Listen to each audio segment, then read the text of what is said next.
side by side in his mirror. He's playing with the bottom here. Stay with the bottom. Big wreck in your mirror. Big wreck in your mirror.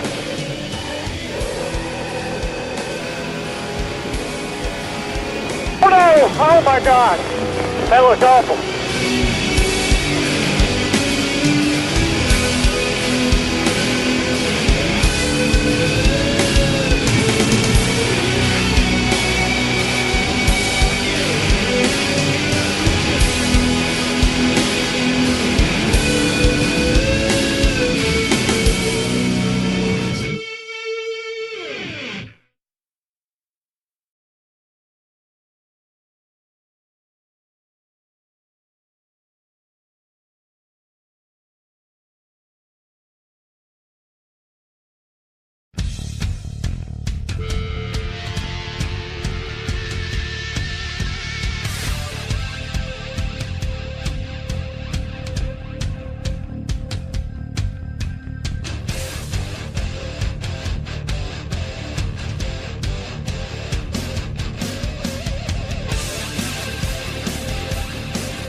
Good evening, everybody. TARNATIONTV.com is the name of the website. You're watching the YouTube channel live here at the All-Stars Racing League. Season number 3 is underway. Tonight's race is called the Mountain Dew 200. Why? Don't worry about it. We'll get to it. My name is Blaine Darlin, joined by a couple different people. Rod Weston, are you there, sir? Of course I'm here. We've got another guy sitting here, but how you been? I'm good. Of course, we can't talk about points tonight. Why? Because tonight is the first night of season 3. Season first time the night we say that 3 times fast. Sorry. Rod's first day speaking with his brand new tongue.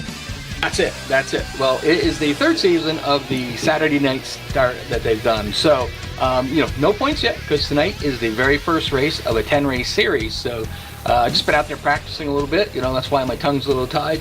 Out racing with the guys, I was getting kind of bummed. I was about 3 laps away from the end of it, and I was kind of up front blocking, so I was having a lot of fun out there. Great group of guys to race with. We're also joined tonight in the booth by the one, the only, Brianna Wolf.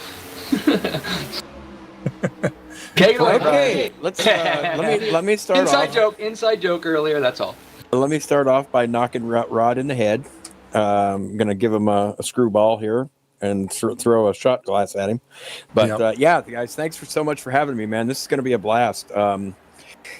Before when I was actually racing with these guys, we kind of made the decision that I would take season 3 off, and tonight's our first race, and tonight will be my first night with you guys. So I'm very much looking forward to this privilege, and it is an honor to sit here with the best of the best in the broadcasting community. So thanks for having me, guys. It's going to be fun.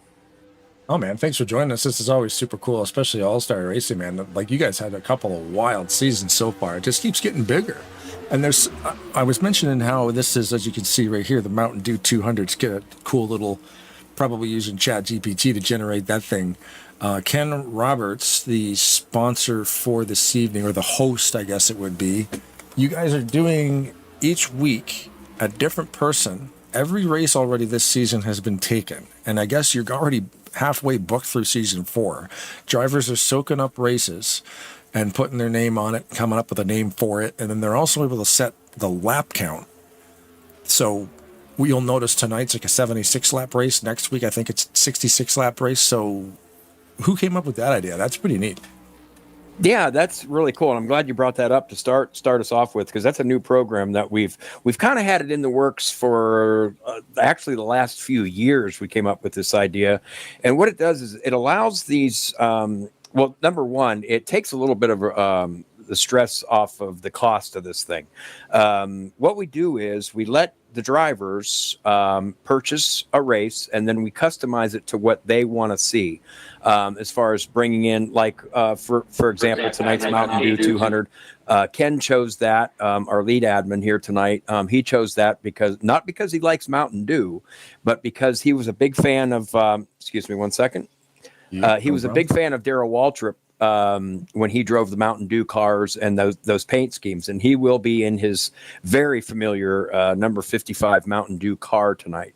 So he took the first race, and then what it also does is, and like you said, we're booked solid through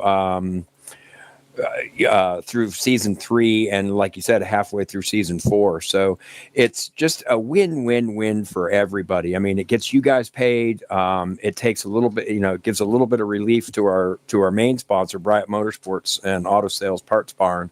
It gives them a little bit of relief from having to pay for these things.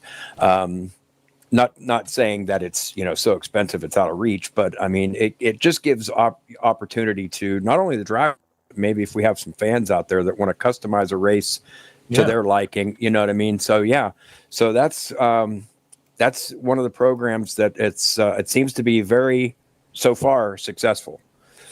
Yeah, and it's one of those things like you said, even out to the fans. Like if somebody was watching this and that's all they do is like say for instance, like Al Sullins watching Rodney all the time. Hey, maybe Rodney's birthday's coming up and Al wants to buy a happy birthday Rodney week. Like we could do that. We could make these graphics for you if you don't know how to do it. Like I can, whip something up and oh, look at that dinner. Shelley Porter live on the broadcast, bringing Blaine a sandwich. Nice. Thanks, darling. You're so cute. Oh, so's this dog, but she's following the bologna sandwich. That's what she's doing. Oh, waitress. Yeah, exactly. Who knew that could happen? But yeah, we can set you up with custom graphics. And yeah, like TARNATION TV is astronomically expensive, so you better bring the money. Otherwise, right. We don't bring the pain. But yeah, no, it's very reasonable. But yeah, Absolutely. That's the reason we're a little bit more than some of the other broadcasting channels. And by a little bit, it's not by much. But everything's custom. If you want we've had guys send us songs to play. We've had video clips sent in, custom graphics, like whatever you want to do, we'll make it work. 100%, we can make it work. We worked with Jeffrey Elliott. We've had some insane requests, and we've always made it work, and it's always a ton of fun. Yeah, and the other cool thing about this too is every year we do the Cannon race. Nate Balser has his cancer awareness race. Kelly Causey does his ALS race every week. It gives these drivers an opportunity to, if there's a cause that they feel strongly about, they can put that name on these customized races, and it's really cool to bring some good stuff, you know what I mean? For lack of a better word, it brings some of these causes and charities and stuff to the forefront of our sim racing. And it's just, like I said, man, it's a win-win-win for everybody involved. I have a question though. So let's just say hypothetically, you're doing this, which you are, and you want somebody out there looks at it and says, hey, I want to sponsor a race. Well, I want to do 100% race. Well, no, that would take way too long. We know that. But what would be like the cap on, have you guys thought about that? What would you do to, kind of limit the cap to, well, we can only do but just this much? Right. I would say that like tonight's is going to be 76 laps. I would say that's the cap right there. And we don't want to go anywhere really below like 56 laps would be the low end of that equation. What are this set? There's like 56, 66, 76. Like, is it all kind of in that range? Yeah. They're either going to be 56, 66, or 76. What's the maximum? Like, if you were going to run a 100%er, like, why not entertain that decision? I mean, we could. It's a long night for us, but I mean, we'd do it, and it's not like we're not going to charge. We wouldn't even charge extra. Well, we would probably put a little bit of a, on a longer race like that, if somebody really was serious about it and wanted to commit to something like that, we probably would ask that they put up some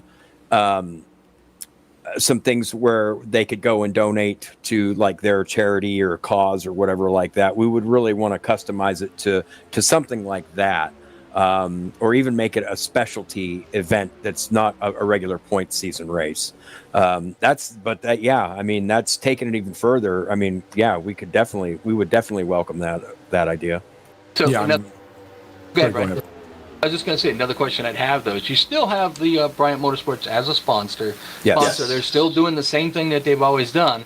Although, like you said, the burden of it, of them having to pay the whole complete thing, is cut down by these guys, sponsoring, part of the race. The other part of it is kind of being covered by Bryant Motorsports, and what was the other one? The parts department there, too, as well. Yeah, and what that does is, they still are on this series as the prime sponsor because they help pay for, our TeamSpeak services, our server, our servers and stuff like that. So just to take a little bit of the burden off of the cost of this broadcasting, and I hate to make it sound like it's super expensive, and it really isn't. I mean, it's fairly inexpensive to get this done because you guys have been evolving with this thing just like the leagues have, over the last 5-6 years now, Blaine, 6-7 years, something like that. You've been doing this. You and I did, and it's evolved to what it is now. Right. And literally when we had the idea, with Talladega Nights, to start doing sponsored races, we had some awesome requests from all kinds of people, and we can make anything work. I love a challenge. You got an idea, we can figure out how to make it work. And it's a ton of fun doing it. And then every broadcast is very unique. Some guys have videos to play, songs to play, music requests, whatever. Like Bob Seminara with his nephew being in that band Shadows on Fire. We were playing his music on the broadcast instead of my normal stuff because it's not going to get flagged by copyright because it's free advertising for the kid, for Quentin. So there's all kinds of stuff. Whatever you got, we can make it work. Absolutely, man. And, and that's another win-win right there. You got people donating their time, their money, their efforts, just to have their music played, which is very fitting for this. You know what I mean? It's just like I said, I can't say it enough. It's a win-win for everybody that contributes in some way to this.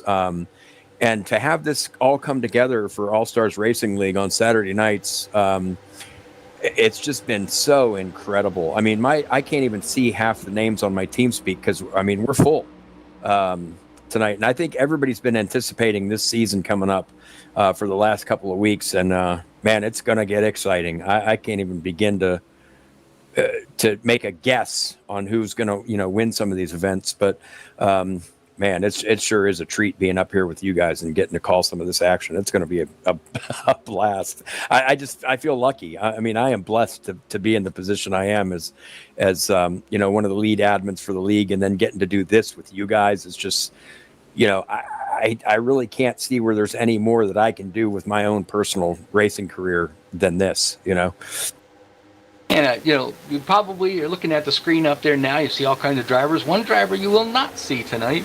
That is Robert Spring. Robert Spring is still here in Vermont, still out in my living room, watching live on my 55-inch flat screen TV. He got this computer and everything's all loaded up in the car. They're headed out at about 6 o'clock tomorrow morning. So, unfortunately, he won't be there racing tonight. But he sends his, gives a shout out to everybody and then hopefully have a good race. Outstanding. We need to give him a shout out too, because he's another contributor. He's he's been playing around with these graphics and stuff, and he came up with a couple of logos for us along with Rodney Sollins, being on his end doing the painting, and everybody that contributes something to this, even if they're just showing up and driving and trying their best at this racing, is enough, and it's what a ride, and we're just getting started. Season 3 already, this is going to be crazy. Even commenting on the YouTube channel, we got people who come in every week and just watch and comment live. That helps the channel too, because we're getting absolutely, we're getting a couple hundred hits on every video, and we're up to, people will watch it. We're up to 464 subscribers. Our goal is 500. We were just curious about see what happens there. But I do have a question, because the last 3 races of the season. I know you won't. For the last few races of the season, our TARNATION TV could not be there. So the last race was covered by FRN. I have not had that chance to watch that. Who ended up winning the championship last season? Oh, last season, Kenny. season 2, and that's gonna actually that segues. That's a good question because that segues me into the next program that we came up with this past season, and we've been able to actually go back not so far into the archives of season 1 to get these names, but we've also started a. And by the way, and I'll get to your question here in just a second because I'm going to go through my notes here, Rod, but. We've also implemented a clean driver award for guys because our rules here are fairly strict. I'm not going to lie about that. Our incidents package. Blaine, do you see? You get up to so many incidents, you get parked, and there's different penalties for different things and stuff like that. But if you're a driver and you can go the full series, the full 10 races with allowing one provisional with no incidents, that is really saying something because and that's something these guys can really shoot for and really be proud of when they make it. So we have on our website now, we have like a little Hall of Fame page where it lists all the past champions. And then also we have the Hard Charger Award. And that's for the driver that makes the most positions during a race. Like say you start 33rd, you finish second. That's going to be tough to beat as far as a hard charger. Now, season 1, our champion comes from RTG, Dante Ricky. Our hard charger was Cody Lamas. And the safe drivers from season 1 were Billy Ellisor, Stephen Brandstetter, and Terry Bombard. Out of 40 starters, that's a pretty good number. And I'm showing it on screen here now. I've got your winner from season 1 being Ricky. There you go. Plus your hard charger and your clean. The clean drivers are guys who in an entire season never had an incident. Right. That's wild. That's correct. And we're talking full servers every week. We're like 30 to 40 drivers every week, 10 race seasons. To make it on the clean driver list, is there a minimum race start requirement? Yes, you would have to start and complete. Well, you don't have to complete the races, but you have to start 10 times with allowing one provisional. So if you had 9 starts and you took a provisional, you're eligible for that award. Wow. And I also want to give a shout out to, and I see you got it up on the screen there. I was going to go through these. Now I don't have to. But Billy Ellisor has actually gone season 1 and season 2 without an incident. He's got 20 races under his belt and currently holds the record for no incidents for 20 races, which is just, I don't know if anybody's ever going to touch that. That's pretty good. I don't think you'll ever unseat Cody Lamas as a hard charger because I know I've seen him do before. He likes that, yeah. Yeah, he will ask for an end along this line penalty at the first of the race just so he's in the back so that he has to pass more cars so that he can keep that hard charger work. He fights for that tooth and nail, but that's something that he just loves to try to do, is to be the hard charger. And again, God bless the kid for getting it 2 seasons in a row, that hard charger thing, which isn't easy to do.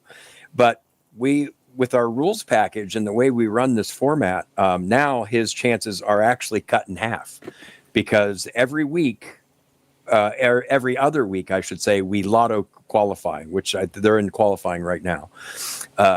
So it, depending on where the lotto puts you, you can't move to the back and it's still going to show your starting position. Like say it starts you off 5th and you move to the back, you would be ineligible for that hard charger in that case.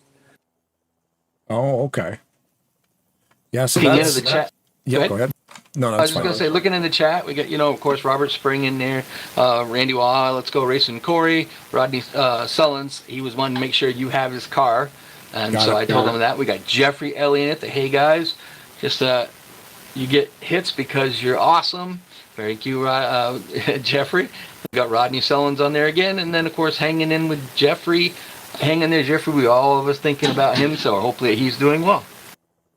Absolutely. Yeah. Shout out to all those guys tuning in to watch us, man, because this, I really can't even put into words how how lucky and how blessed I feel with, helping Ken put this together along with Dave Chin and Bryant Motorsports and all that, and how this has come together for us on Saturday nights. Cause I mean, we got another full house tonight. And we've got some new guys out here tonight. Some guys that are on one park starting off the season they're kind of like on a probationary period based on statistics from last season. So we'll kind of be keeping an eye on those guys, and before I forget, I got to throw this out there.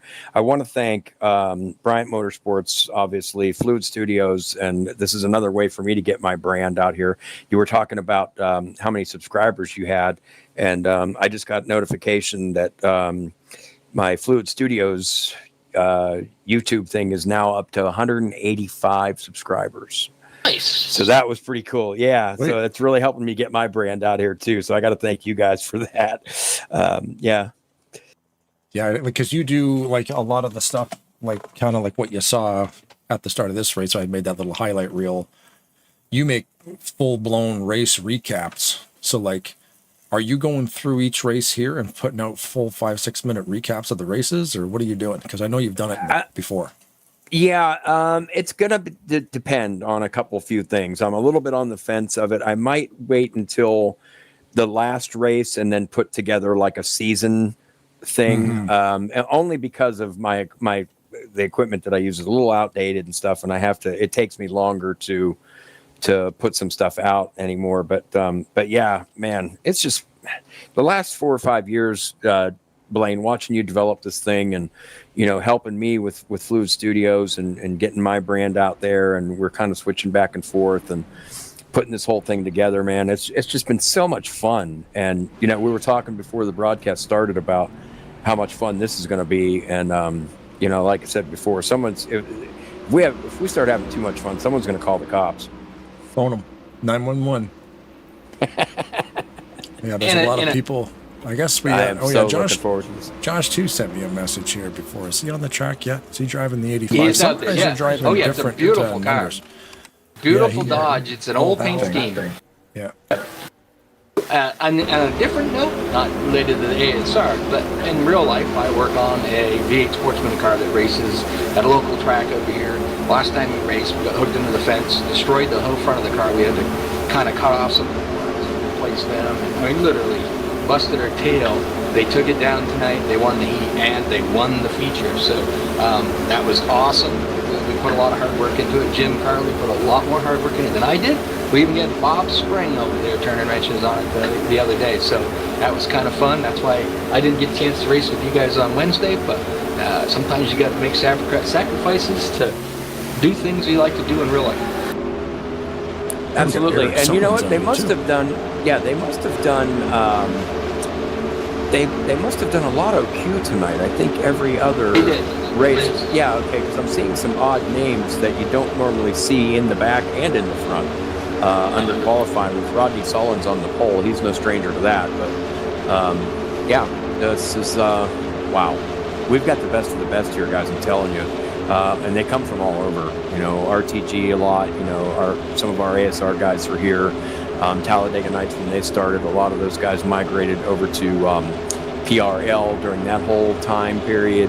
And these guys are true super speedway racers, and you're really going to see some experience come out tonight, I think. Getting a look there at the 22 brand new rig for 3G Greg Palmer, and that's an Easy Auto Detailing. They're next week's sponsor. Oh, cool. And I think they're running, because Greg, we can look at the schedule. I put it on the schedule. 66 laps here next with the Easy Auto Detailing 175 and their host, Greg Palmer. So, of course, and how Ken awesome is in that? the 55. He's out here. No, he's not on practice, but yeah, super cool, right? He's probably, well, I guess they've already been, because I'm seeing guys on the tracks during happy hour, so they've probably already been through their driver's meeting. And they have. The only difference is normally when the guys go to the driver's meeting, I jump on to Robert Spring because I know Robert Spring is going to jump right out as soon as the meeting is over. And we have no Robert Spring in there today because he's out in my living room, so I had nobody to go off him. So I had to just kind of wait until somebody did. The Paglia is sponsoring a race this year too. Is it Discount Tire? It must be. So these guys are all running brand new paint schemes, because I think they're sponsoring. Most of these guys are sponsoring races this season. So we're seeing some cool new paint schemes on some of these guys. Because Paglia, that's a brand new car from him. That's super cool looking too. A lot of great. There's always great looking cars out here. And as the race goes on, we'll definitely be taking a look at everybody's vehicle, because they're all super awesome. That is so cool too, because something that just actually occurred to me is, like you mentioned Greg Palmer with that Easy Auto Detailers. I'm sure he's probably got a bunch of guys within that business that are going to be tuning in and watching us. So this is going to be gaining us some viewership. You know, have you seen with the different sponsors we've got lined up? I mean, it's definitely going to bring in some viewership. Yeah. Yeah, we got Benjamin Snyder, Jeffrey Elliott, Joshua too. Everybody's Robert Spring in the chat there tonight. Thanks for watching, guys. Have you seen this thing? There's a guy on Reddit. His name's Cameron, and he's reverse engineering this game. I have not seen that. No, which is very exciting. Right now, it's just kind of like an asset previewer. So he's kind of decompiling everything and putting it all back together to make the game like open source. So you think the graphics look good now. This guy opens this game up to be open source. There might be some gnarly guys in there that might be able to upgrade graphics, because the game uses an old framework. Because it's 20 plus years old, so it's like legacy software. It still looks really good. Like what you're looking at now, it's literally a game from 2003.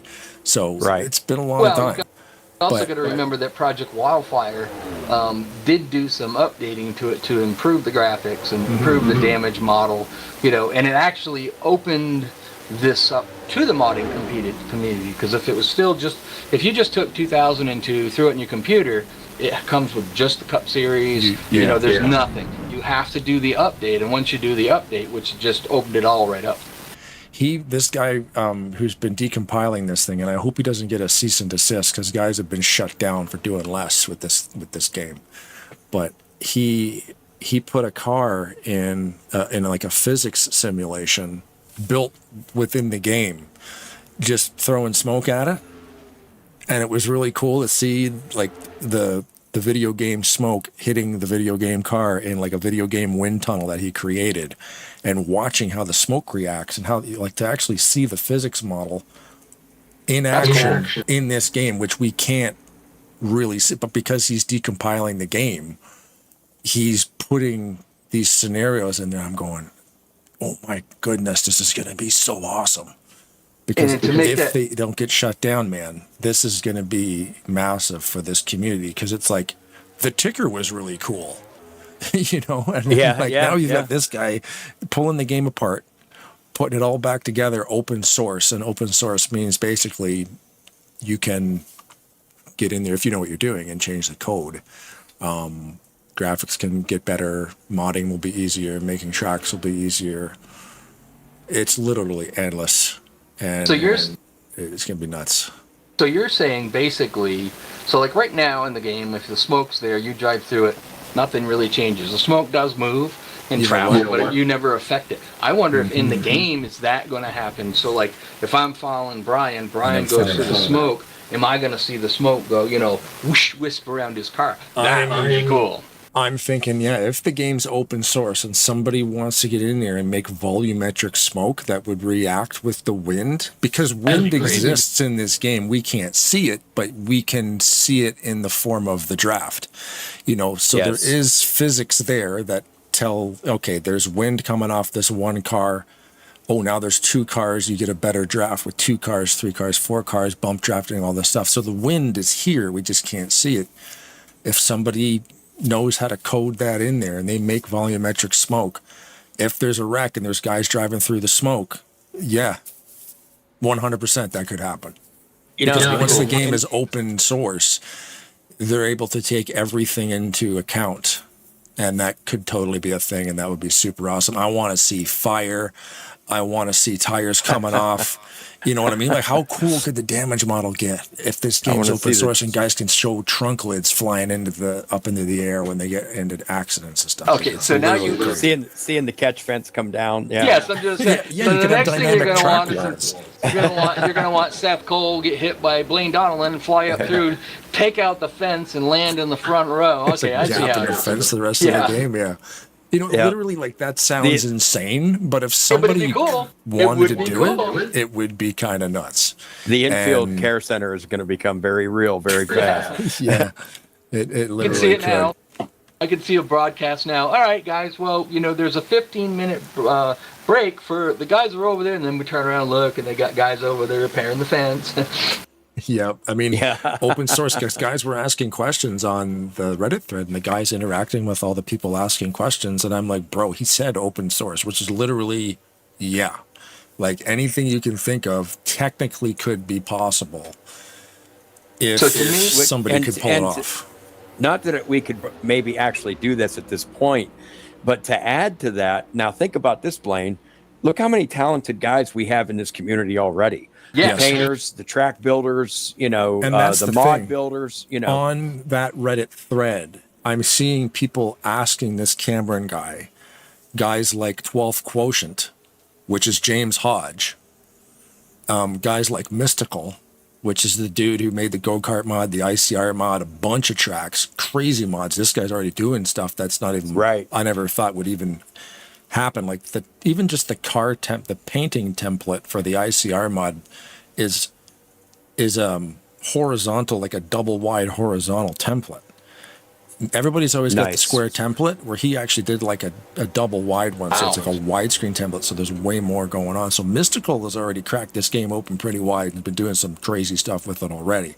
He's in there commenting with this guy. They're talking back and forth. I'm like, bro, if we get James Hodge, Mystical, you know, guys on the Randall Coleman side of things, like with Area 23, with all the track design and Project Short Track and like all these track mod creators, it's literally, and then you get dudes coming in with knowledge of the game code.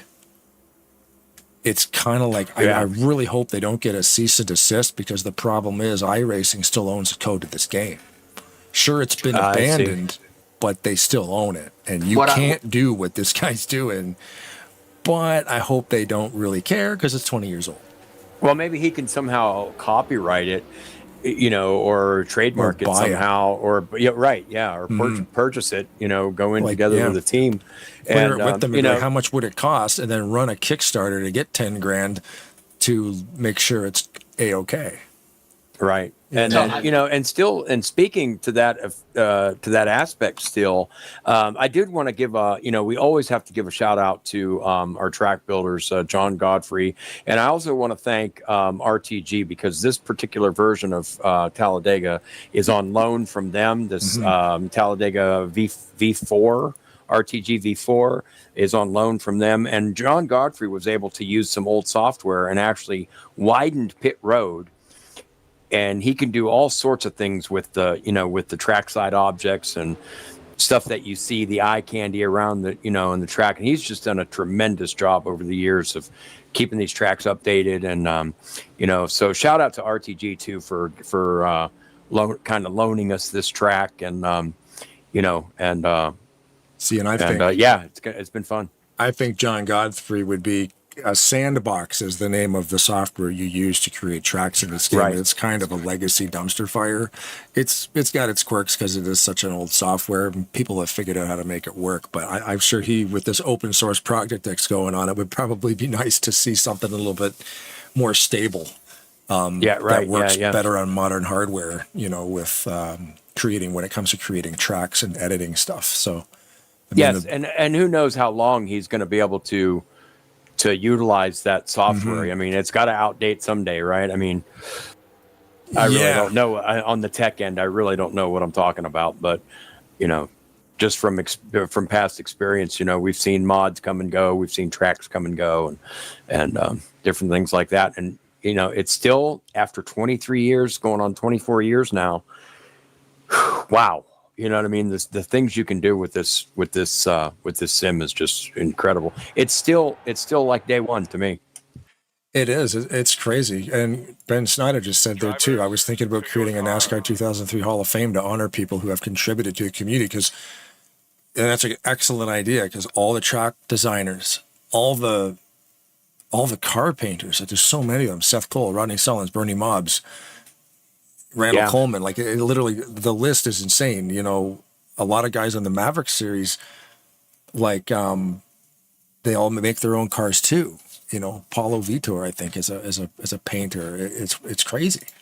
You know, there's so much talent involved in it. To have a Hall of Fame would be kind of a neat thing. Looks like they're getting ready to grid it up. Yeah, they are. I'm showing them on the grid on my end. Have we got 40 guys in here? Man, it sure looks like it. I'm showing 39 on me. Take a quick zoom down the grid here. A couple of gaps in there obviously will be your broadcasters this evening. 3 of us up in the room. I forgot. 35 drivers. I forgot to retire it. You don't need to. It times it after a minute anyway. Full parade lap underway here. There's Balser in that brand new 79 Sonic car. Seth Cole just pulled off the grid. I don't know if he's having an issue. Maybe he wants to go to the back. Probably. He might relinquish. Rodney Sullins taking the, of course, luckily taking the pole. Taking the pole outside RJ Cabana, then third will be Rod Lovell, Dan Selinski, and of course, look at that, me up there in 5th. Look at that, I finally beat Blaine. It doesn't happen very often. But 6th will be Chris Van Leek, 7th is Doug Hillick, 8th is Josh Metallic, 9th is Seth Cole, 10th is going to be Billy Elliser. You can go, Brian, from 11th to 20th. Yeah, you just mentioned 10th spot, Billy Elliser. We mentioned him a minute ago. I'm deeming him the Iron Man of the Crew Driver Award. But starting in 11th, Bobby Farrell. 12th, Ken Roberts, our race sponsor, Mountain Dew guy. Starting 13th, 7-Eleven, John Godfrey. We were just talking about him, and he's a great racer in his own right. Number 14, Greg Palmer, next week's sponsor. Number 15, starting 15th, 88, our own owner operator, David Chin, along with Bryant Motorsports as a sponsor.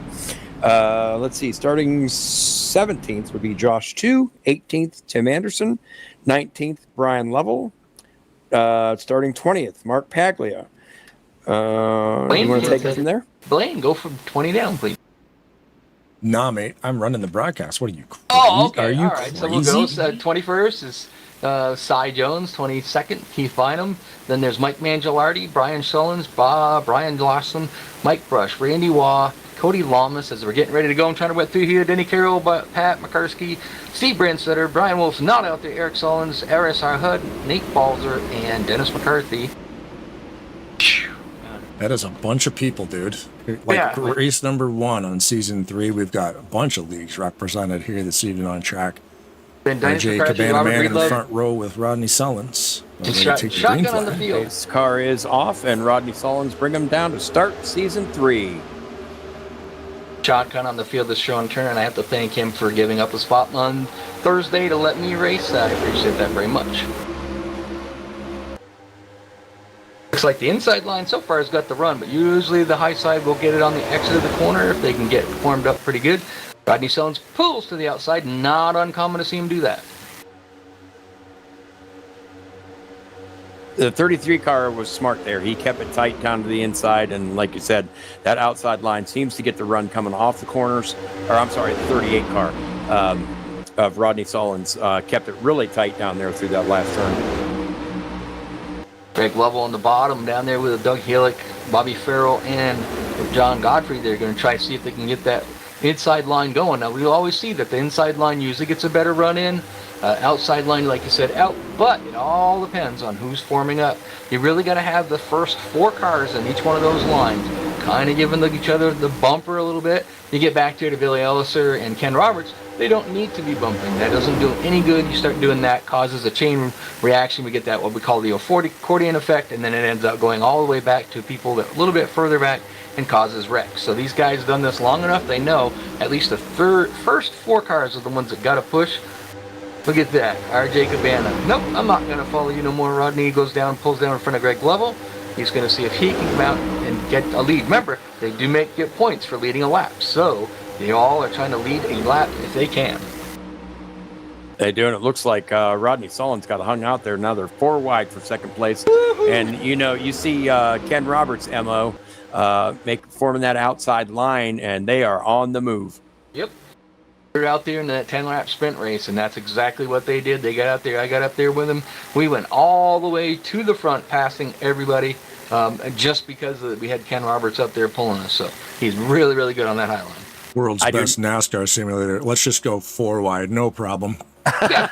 Bracket line, keep her going. Do that in real NASCAR, they probably would have blew it up. There's room enough here for them to do 5 wide, but I'll tell you, everybody would have to mind their P's and Q's, because it's hard enough going around here 3 wide. You'll see if you just kind of pay attention to some of the cars when he gets to the view where you're kind of got more of an up top view. You'll see cars kind of swaying back and forth a little bit, and that's just, it's hard to keep them really, really straight. Just because the way that it's set up, you got to kind of chase the wheel back and forth, and sometimes you get a little bit behind it. David Chin's 88 looks awesome. Get a fresh paint job on that thing. Yeah, I was just going to mention that we actually got together with Ken and I got together with Rodney Sullins and had that painted for him for everything that he does for us, and he absolutely loves that car, and it looks like he's showing some muscle with it down there on the bottom. I was just going to say he's leaning on some guys right there, but yeah, that car, it's a cool upgrade because it looks similar to, it's close to what he had, but it's just been updated. Oh, it's outstanding. And, you can tell it's the Sullins. I mean, he really did a nice job on that. Dave was kind of beside himself when he saw that paint job. That's awesome. Sullins does great work. I mean, I run his paints, and, oh, man, they're just awesome. Well, Nate's through 79 lasted longer tonight than it did on Thursday. Yeah. Oh, man, he got wrecked hard. Yeah. He only made it like 3 laps, I think. He was watching the replay, rewatching the broadcast of it, and it happened, and just the way it happened, and after he got in his accident and kind of come to a stop, we didn't know who it was. You couldn't see any of the numbers. They were gone. And I'm like, who was that? And Bob says, I think it was Balzer, but I'm not sure. Can we put a Tarnation TV car together for the 16? Because he's still running with no sponsor. Bobby, how much you charge for season, buddy? We'll pay to put a Tarnation. I got a Tarnation TV car you can drive. I just got to put a 16 on it. I'll give you mine. I was just looking at the 41 car and some of these other cars towards the back here, and it looks like some of the guys from about midfield on back. It looks like some of these teammates are trying to find each other. It makes it really interesting with this Lotto Q, how these guys try to find each other, during the race. And I'll tell you what, that's one guy right there, last season's champion. He's got a target on him here recently. And your host tonight, the Mountain Dew, I was going to say 500, the Mountain Dew 200, hosted by Ken Roberts. Of course, he's leading this thing. Why not? And that's a car that'll last forever. He rarely changes out of that car, too. That's such a classic, that thing. It's pretty neat, too, because the one that he runs on Thursday night is kind of it's a Mountain Dew car, but it's kind of old school. What would you call a negative? But no, it's like old school. Looks like Darrell Waltrip's old white and it's like a throwback. A nice way fullback. It's a beautiful car. Mm-hmm. Yeah, the Mountain Dew car he has in the Aero 88 mod is cool too. Looks like the old kind Kodiak. Like that. Yeah, it's kind of like that paint scheme, but it's a nice, beautiful Rodney Sullins. Now, I'm not a big fan of Mountain Dew, and I'm not a big fan of Darrell Waltrip, but I just think that car looks awesome. We need a full list. I mean, Rodney paints a lot of cars. We need a full list of the guys who have painted cars out here this evening, because they're not all Rodneys. Because like Schilling's in the 62 right there in 3rd place, and that's not a Rodney car. That's a game car. Oh, is that a game car? Okay, I was going to say it might be Mobs, because Mobs is pretty good at those simple paint schemes. So he runs the number 4 on Thursday night. When he come over here, ASR HUD runs the number 4. So he had to do something. So I think he just grabbed a game car that somebody had, was in the. I believe that's what it is. I could be wrong, but so I believe he's just in a game car. If it came with the mod, that'd be Splash and Go that made that. Yep. Because Splash and Go made the mod. Chris Van Vliet way back there trying to get that third line going. Pat McCarskey dropped down there too, the low side, looking for some help, maybe get that low line going. Yeah, it looks like he might have got tired of riding. He wants to race. Yeah, and he's now helping the 44. Here comes that bottom line. Lovell and Anderson catch him, yeah. I think he saw him coming. I was just going to say, you watch, well, if there's any room, Lovell's going to try to go around him, but he didn't. It was a vicious bump. I just missed it. Wow. McCarsty's not new, so he knew how to take that one. Yeah. That was quite the wallop from the 44. I just missed it by half second, getting the camera in the right angle for that one. They were doing some pretty gnarly bumps in practice too. We were watching them race in practice and in the sprints, and man, guys, the moderate damage setting is definitely way better at Talladega because you can really get into guys. You could get into somebody doing 15 mile an hour slower than you and not damage your car. I remember my first time over to RTG on Thursday night. I got out there and practicing, and of course, back then I'm getting better at it, but I didn't really care for it, and I struggled a little bit being good at it. And I had Schillings behind me the whole practice, literally pushing me anywhere and everywhere, just to see if I could handle it. That's right. And that's what they do. A lot of times in practice, it's more to see, if I come up behind Blaine Donnellan and I start pushing him and whatnot, does he get out of control? Does he have control, of the car? And then that way you'll know, should I accidentally get into him in the middle of the corner, that guy can't handle that push. I'm watching some of these teammates near the back that are really trying to get formed up. I mean, eventually these guys are going to get tired of this single file stuff. I know Ken Roberts is not a fan of single file. He's, if it were him back there, he would be looking to move up. Brian Lovell, along with a couple of his teammates, are kind of creeping on the bottom. But now look, that third line is forming again up on top. Yeah, Van Vliet's holding that line up there too, which is good. Keep it consistent and just be patient, because a lot of times, especially in a 76 lap race, you could get that thing moving. You just be patient. Other lines start making mistakes, and that thing will start moving forward. I wonder how many. Go ahead, Brian. Oh no, I was just going to say, the 76 laps kind of changes things a little bit. Just what I was going to say.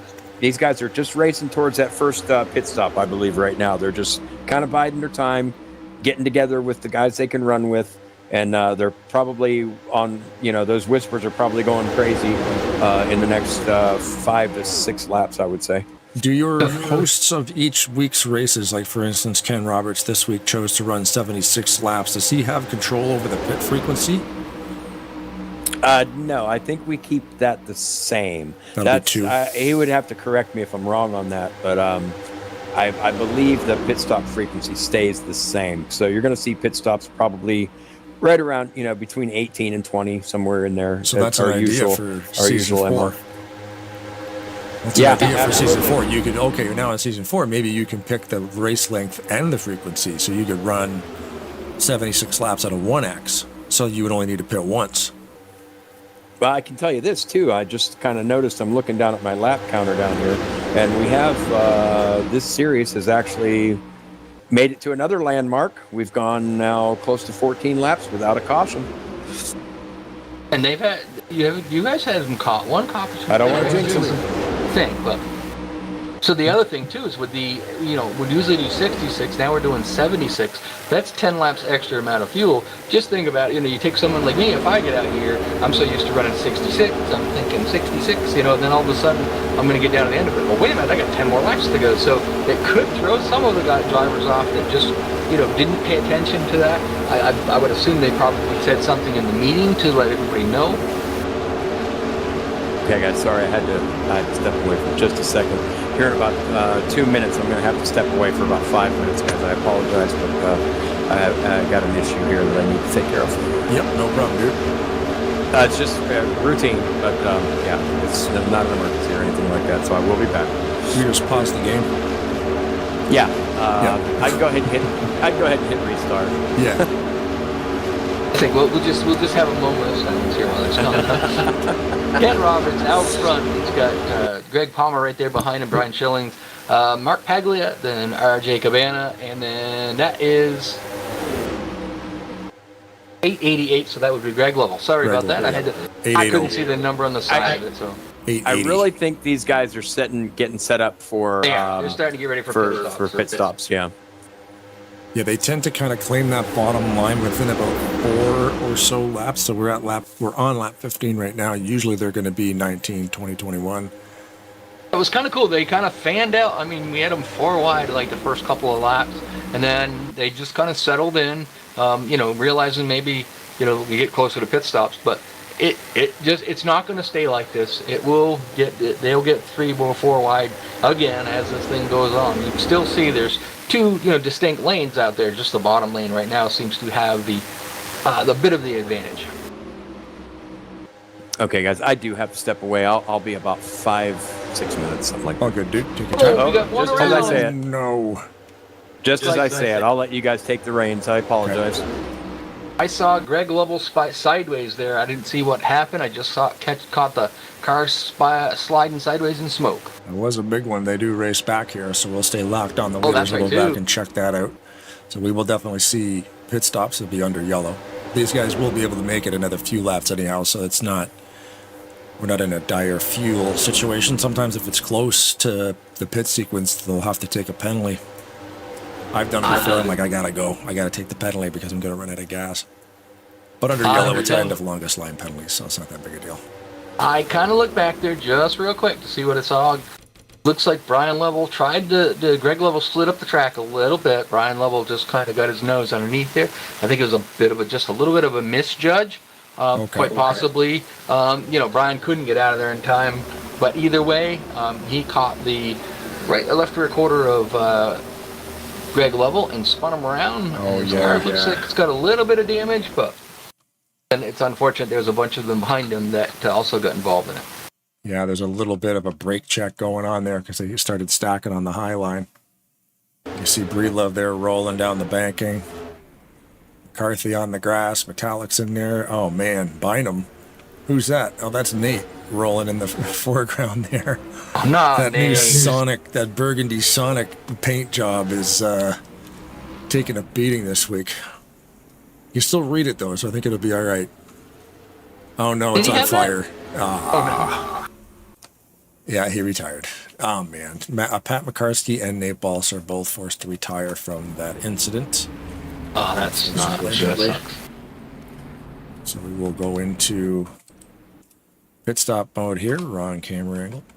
Just to answer a question that you asked earlier, Brian Selling is on the chat. He said the 62 paint I did myself. So Sweet. I do remember saying something about it because somebody had asked him one Saturday, when I was racing out there, why are you running the 62? And he said, because somebody else has the 4. So Right. Well, that's cool.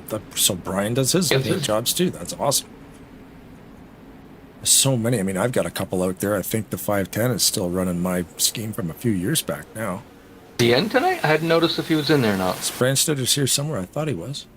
So Ken Roberts was the leader before the caution came out. Oh no, David Chin's around. Anglia. Catastrophe on pit road. They drove over the gas man. There's a fuel leak. Oh my God. Ken Roberts took 4 tires. A lot of the other ones took either just 2 or none. So that's going to set him back there a little ways. Not too far back. Brian Schelling is going to be the first one off from pit road. Those guys got tangled up. Did Paglia already make No, his maybe pit it's going to stop? be RJ Cabana. Looked like it was. Let's see, we had a few drivers stay out. Oh, there's Schilling right there. Ty Jones, Nope, Sean start. Turner, Cody Lamas, Chris Van Leek, and Seth Cole, and I believe Josh too, did stay out after that. Josh too just took fuel only, and somebody else took tires. I didn't catch that. Have to wait and see how that plays out. So off. Yeah, we got Cy. Cy has not pitted. He led that lap. Yeah, just like you were saying. Yeah, he got the lap led. The first 6 guys did not pit, so they'll probably come down here now. You can see fellow broadcaster there, Seth Cole. Running a vibrant anime-colored car, as always. He does all his own paints too. Oh man. See, painters will know what I'm talking about. He's got that lined up perfectly. Oh my God, Yeah. you crazy. Wow. Okay, That's so what I do. when you're painting these cars, there's There's a line seams going in up. here that are absolutely a nightmare to line them up, and he's got that perfect. We should pull Seth Cole in here and just talk to him about how much of a pain that was to design that car to make Want this me to stuff. grab him? Grab him. I'll talk to him. Seth Cole from Flat Out Racing Network live on TARNATION TV. How you doing tonight, buddy? Hey, how's it going, guys? Dude, I'm looking at your car paint. How much is it of a nightmare was that to get that seam perfect? I'm looking at your front quarter panels connecting to that hood, and I know that is such a pain. Well, this is actually a scheme that got transferred over from a Maverick car that I painted. So I had to transfer it from a Gen 6 over to a 2019 car. So it was a bit of a nightmare. I had to do some adjustments on it to make sure everything lined up. But I don't know. I like the challenging paint scheme, so I'm happy the way it came out. I know where the creases are, and I can't see them. That's a great job. You got car viewer on the side monitor, of course, doing all your tweaks absolutely. and pixel by pixel changes, and the card creation is a lot of fun in this thing, but it can be crazy to try to get those lines to match up. I hit Control R maybe more times than I want to admit while painting this scheme for the refreshing car viewer. Yeah, no kidding. When do you guys leave for the amusement park tour? We're heading out on Wednesday. Nice. Very How many cool. are we going for the whole weekend? We're going for pretty much the whole week. We're going to be leaving the 15th, coming back on the 21st. Awesome. Well, there you go, man. Yeah, you're looking at that car going, I'm the guy that just, right there, Josh, too. The whole front of the car is red. Easy. But doing textures and stuff on these things, it's kind of if you don't get it right, it definitely stick out like a sore thumb. But as always, man, great job. And have a safe trip. I know the pace car's leaving, so I guess you got to get back to her. All right. Go get a top 3. Come talk to us later. Good luck, bud. I try to. There he goes, Seth So Cole. many cars. So many people in there. It's hard to get them all the way back there. Yeah, RJ Cabana's the lead control car, and Brian Schillen on the outside. Brian Rosson and Greg Palmer. I was gonna say Greg Lovell. I didn't want to do that and insult him like that. So outside line got a better start though. There's a few Gregs. Yep. A few Levels, too. Eric Level's out here tonight, too. Brian Schillen got a really good start. He had Greg Palmer right behind him, and Palmer gave him a shot, and it got him right out there. But Rodney Schillen's a little bit too far back to help them guys up. But it looks like Greg Palmer's going to get to the rear bumper of Brian Schillen's before. Record in the back. Oh no. And somebody rolling in the corner there. I wonder who that. I think it might have been. Schilling and HUD looked similar because of the blues and the Still on whites. the but I green, think it though. was HUD. Oh, is it still green? I believe There's a so. car Last rolling back there. time I saw the lights, they were still green. They're still green. They are still green. Yep. I'm gonna back That that high up line. and take a look at it. That high line got formed a little bit quicker, a little bit stronger, and they got right out there. And right now, Denny Carroll is the 4th car in line, is clear of the RJ Cabana at the bottom. Now Randy Wise, Kelly. There we go. I gotta have to take a drink here in a minute. But Denny Carroll and Randy Wise are well known for working together. They both pull right down in front of RJ Cabana and use that bottom lane to see if they can't get Denny Carroll out there and our last season's champion out there to get a lead lap. Look at the replay on your screen. How is that not a yellow? Well, we got one now anyways. Randy Watt is a really red. weird. And oh my gosh, that one. Rush's car is going to be lucky. I'm counting already about 12 to 13 rollovers. He's still rolling over back there. Race to the line here to take the yellow. Will be Schilling, Palmer, and Sullins. And there's my car right there. Brandstetter in 4th. We'll back that up and see. There he is. The initial wreck there involving 2. I'm surprised they didn't pull a yellow on that one. Literally pointing the wrong way, head-on collision, no yellow. Basically what happened Who there was involved was in the Randy second Watt one? Oh, there, I see it. to me like Randy Waugh had just tapped the back of Denny Curl. Kind of in the corner a little bit, but not really an intentional thing. But that shock went down through. Just a little bit, yeah. And RJ Cabana was right behind him. So when he hit him, it slowed him down that quick. And then RJ Cabana was into the back of Randy Waugh, and it just a big melee. Who's that? Mike Brush. Oh, you said Mike Brush. Brush. Brush Holy was just moly. flipping and flipping and flipping. Rawson, too. Rawson was going for a ride also. We'll take a look at this. Oh, his car's trashed. Oh, man. Brush took a hit. Holy moly. Might need the amber lamps on that one and a fresh bologna sandwich. T-bone right up into the wall. And then it just starts barrel rolling because he's at the top of the... Oof. Yeah. Oh, mate. And insult to injury, turtle shell.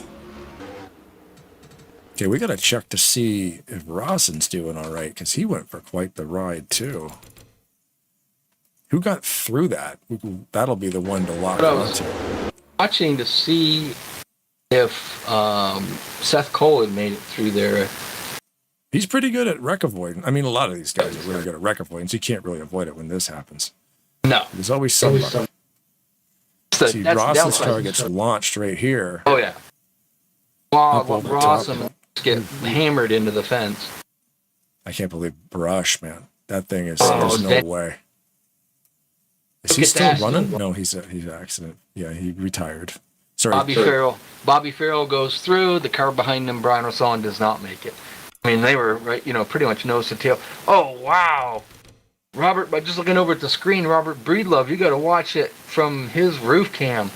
Breedlove? That's got to be Robert Breedlove, the 931. You got to watch it from his roof cam. We'll set up a custom roof cam.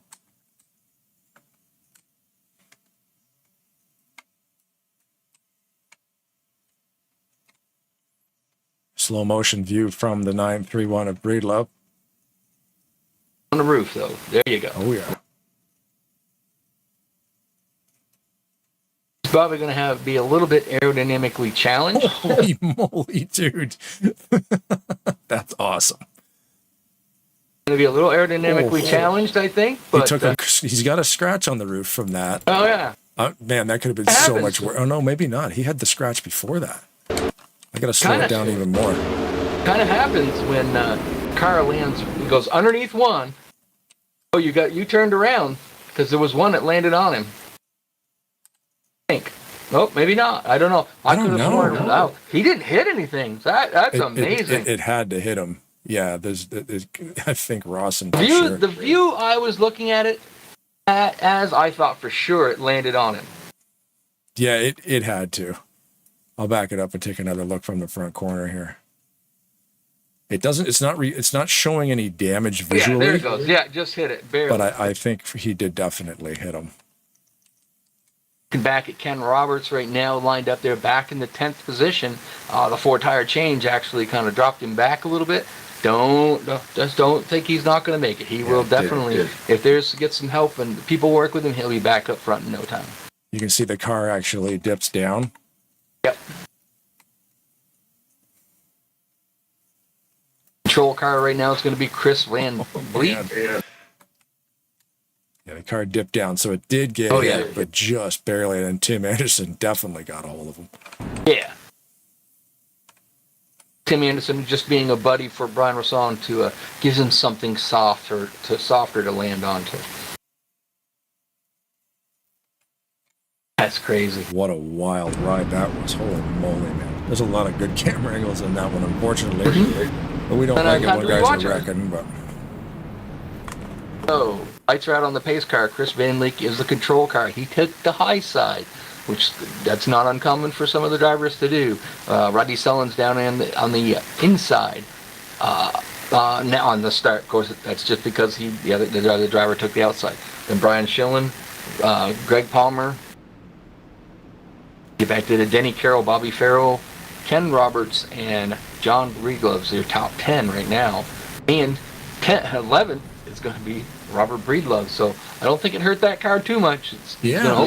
Hopefully it can hang in there. These cars, we've seen worse damage on them and still do well. So we've seen Rodney Sullins with the whole back of the car missing. As long as he was in the draft, he was pretty stout. So, and sometimes, depending on how close it is, depending on internet latency, we see the car land on the corner of the hood, and the car did move. Yeah. But maybe the damage just relays just like a superficial cosmetic thing instead of an actual catastrophic failure. So it can go either way. Can you imagine trying to figure out the code to make that all work? I wouldn't know how to do it. But if it's open source, somebody will figure it out. The pace car makes the trip down pit road. And that's the thing, the code's there. Like, collisions occur and damage happens because of collisions, and it's all there, and it can be modified. So I'm thinking that the bottom line's going to get a better run just the way these guys are lined up. All depends, unless Bobby Farrell's hanging back and gets a good start.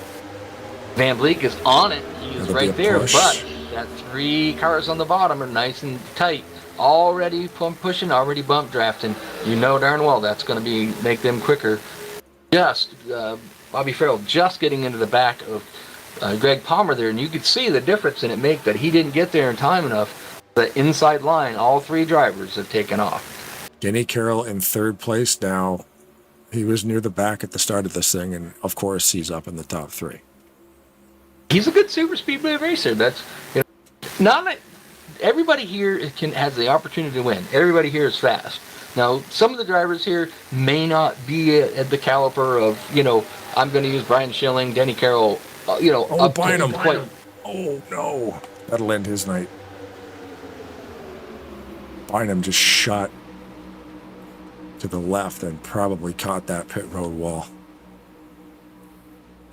Don't think we're under caution, so it must have happened off track. The track. Yeah, but it was the 63 because I saw the orange and white. Did that the other day. I saw him do that. Where was it? I don't know if it was rewatching. I think it might have been rewatching the Thursday night race, which same track, same mod. He had a very similar thing happen to him. He didn't hit the inside wall. He ended up going down the grass and then coming out in front of a few other cars. But yeah, no, hood's pretty bent up on that. We turned our head, looked the other way for a minute. Somebody was supposed to cough. Denny Carroll's your leader now. I just noticed that. Yep. Yeah. Give Denny a second; he'll take it from you. I mean, last year he won, like last season, winning this thing dominant too, because he had a pretty hefty point lead the whole last half of that season. And it was super tight all the way through, but he had that extra, like everybody was 3, 4, 5 points from each other, but he had like that 15 to 20 gap. Yep. He also had an opportunity 2 seasons ago to take it. Unfortunately, after a race review was found to have, I don't know what happened. I didn't see it. I wasn't there, but violated whatever a little bit. So instead of finishing where he did that race, he was neglected back. So they basically put you a lap back because you may have caused something. You didn't serve your penalty correctly. So if you do that, they take a lap away from you. And he didn't come back. So I think he still could have had a chance to win the championship had he come back, finished the last 2 races, I think it was, but he elected not to. He didn't like the call on the penalty, Yep. The penalty was the post-race inspection revealed he was actually running 2 engines. That's why he was going twice as fast as everybody else. So you can't do that. You're not allowed to go 400 mile an hour. There you go. Man, Denny's good though, man. Maybe he got a hold of that guy that we all can't talk about, but Yeah, that special thing that starts the game up just right. Just a little too fast. Just a little bit too fast. I've raced with Denny for a long time. Good competitor. Jeez, I can't talk tonight. Really good competitor tonight. I know why it is, because I'm not drinking the right stuff. So good competitor everywhere too. Like he's phenomenal on these super speedway races at Talladega. Great on you go track. anywhere, he's always there. You take him and Greg Lovell, and they're good here. But you go, Phoenix, Martinsville, anywhere, and they're still really competitive. Now there are tracks that Greg isn't the best at. He's always good anywhere he goes, but they may not be his strongest tracks. Same with Denny Carroll. You take any driver out here, most every one of these guys will have usually 1 or 2 tracks that are just not their style of racing, not their forte. Then again, there's this guy out there called Jack Merkel in a track he isn't good at. So, you know. Yeah, exactly. I'm surprised nobody's tried to get Jack Merkel over here racing with these guys. That would be, I think he'd enjoy it. Yeah. Yes. It would be interesting to see because he's really good. He got good comprehension of all the tracks as well. This is a different monster, but I mean, he'd figure it out pretty quick. I think he's been running this game long enough. This, sim. Yeah, anybody that's seen me or to listen to me here do this, you tell me. I'll tell you that I'm not a big fan of super speedway racing. My favorite place to be is up here. I have been studying it. We're racing a little bit on Thursdays. Taking advice from other drivers and learning the tricks and the ins and outs, and I have to say last week it was probably the best race. This last Thursday was the best race I ever ran. I had Josh Metallic behind me, and he pushed me almost all the way up to the front of the pack on the outside, and then we kind of had to drop down just the way things worked out.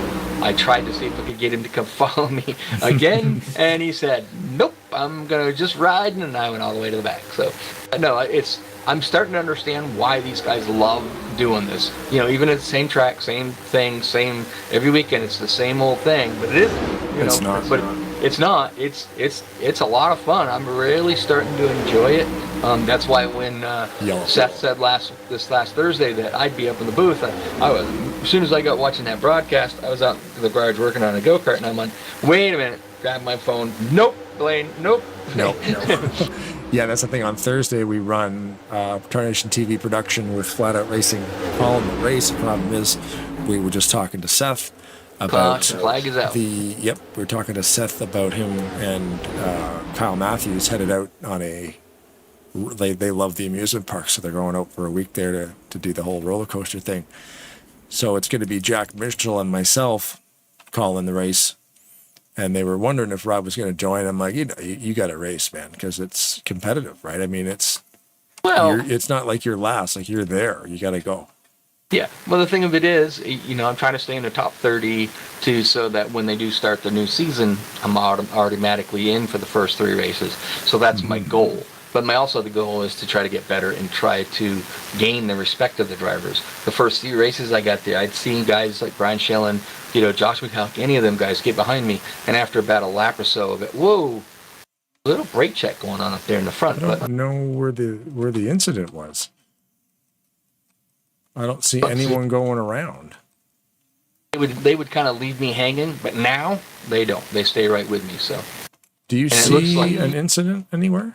Nope. Let me go take a look. I've got the yellow flag out, but I do not see. Just a curiosity, is Keith Bynum still in? No, he retired 3 laps ago with rims. So I'm wondering. I'm watching him now. I'm wondering maybe if his engine expired or does he? What does it say? Doesn't have a wheel problem. Is what it says. He Wheels. had like a rim or a tire issue. So maybe that's debris. Far enough back, and there's nobody around him, so I don't see. Brian Schelling in the chat is saying it's a debris caution. It is debris. Okay. Yep. That's what I was thinking because I got the pace car lights coming on. Yeah. And I'm going around the track and there's nothing. Thank you, Brian. It's a debris caution. Yes, thank you, Mr. Schilling. I'm gonna guess just because they Keith Bynum went in and called it quits. I believe that something fell off the car and the track officials didn't want anybody running it over, so they pulled out the yellow to pick it up off the track.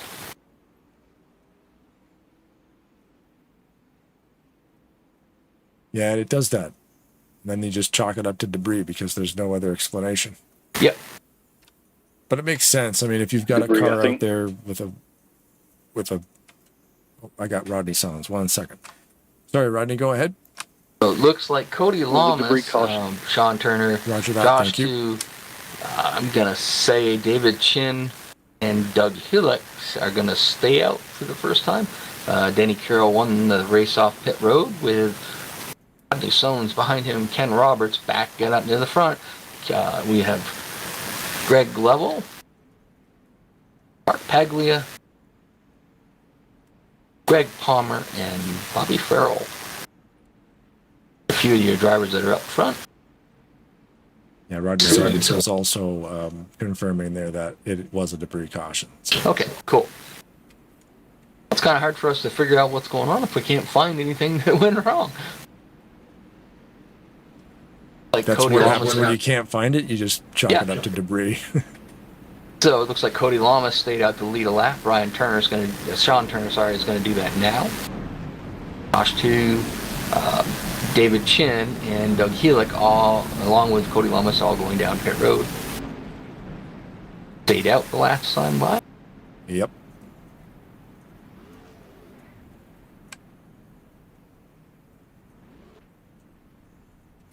I was going to say the lights are still on the pace car. Sean Turner's he's going to have that lap led. That's going to help him out in the points. Again, I got the Sean Turner is something else. He 3 weeks back, he made the show. Bobby Farrell didn't. He stepped up and said, give the spot to Bobby. Bobby went out to a second place finish, which moved him definitely into the top 30 in points. Once you're in the top 30 in points on Thursday, you don't have to worry about it. You're in the show. Mm-hmm. And then last week he did the same thing to me. Unfortunately, I had to turn it into a second place finish. So he wasn't there 2 weeks in a row. I know he moved out of the way to let you go. Yep. So he did that the week before too. About 2 weeks before, yeah. Right. Oh wow. Okay. So then what they did that week, that he let Bobby, the first time he did it, they let Bobby Farrell, and of course that helped out Bobby Farrell big time. The next week, so let's say the top 30 in points are already locked in, they don't have to worry about it. Well, Sean was the 31st driver that was in. He was automatically allowed in because of his generosity. So he relinquished, 2 weeks exactly. They're like, look, man, you're right on the bubble you're in.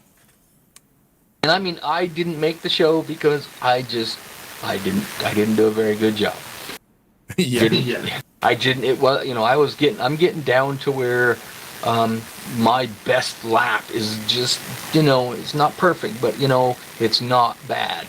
It's getting me into the show. Temporary loss of talent. Oh, you're talking about your qualifying performance. Yeah, that's tough because they run different settings. I do too, and I've got it down to where it's usually pretty comfortable, but just for whatever reason, I was just off. I know as you do your burnout and you come out and you turn to go on the track, I clipped it there, and of course just some little thing like that can throw your mindset off a little bit. And it just didn't. Looks like Doug Heelick is going to be the lucky dog car, driving around the pace car right now as the lights go off on the pace car. We are going to have Denny Carroll as the control car. He's going to take the inside. Ken Roberts, I did say it a little while back, he is out on the outside, on the high side there. It wouldn't take him long to get back out front. Rodney Sullivan third. Greg Lovell fourth. And we have got Mark Paglia in fifth. Outside of him is Greg Palmer in sixth. Bobby Farrell seventh. Eighth is going to be Josh Metallic. 10th is going to be Tim Anderson. On the outside of him, it's ninth. The 10th will be, and top 10 is John Godfrey. Gosh, I'm not drinking the right fluids tonight, buddy, I tell you. You might have noticed there on the last half lap or so after they crossed the line, all the drivers were switching lanes. For those of you who don't know why that was happening, Sean Turner stayed out to capture that lap. So then he went to the pits, which then from him back, everybody will now have to switch lanes because it's odd number positions on the inside and even number positions on the outside. So when you've got the guy in first going to the pits, the whole entire field will then have to switch to be in position. But this is a long track, so there's not going to be an issue. Other than Denny Carroll being the control car has the option to go to the high side and give Ken Roberts the bottom side. But there again, you have to look who's behind you, who's going to work with you, and a lot of times we've seen it quite often, especially if it's a fairly even start. That inside line, for whatever reason, that gets that rubber band wound up a little bit tighter, and they always seem to take the lead through 1 and 2 and down the backstretch. Denny Carroll should, if that's how it works out, have enough of a lead to be able to pull up in front of Ken Roberts. That's what we usually see. Pace cars down pit road. Let's see what happens when they hit the start-finish line. Fully stacked field tonight. Some of the, I mean, all these guys are the most talented Talladega Super Speedway races you'll see in the sim.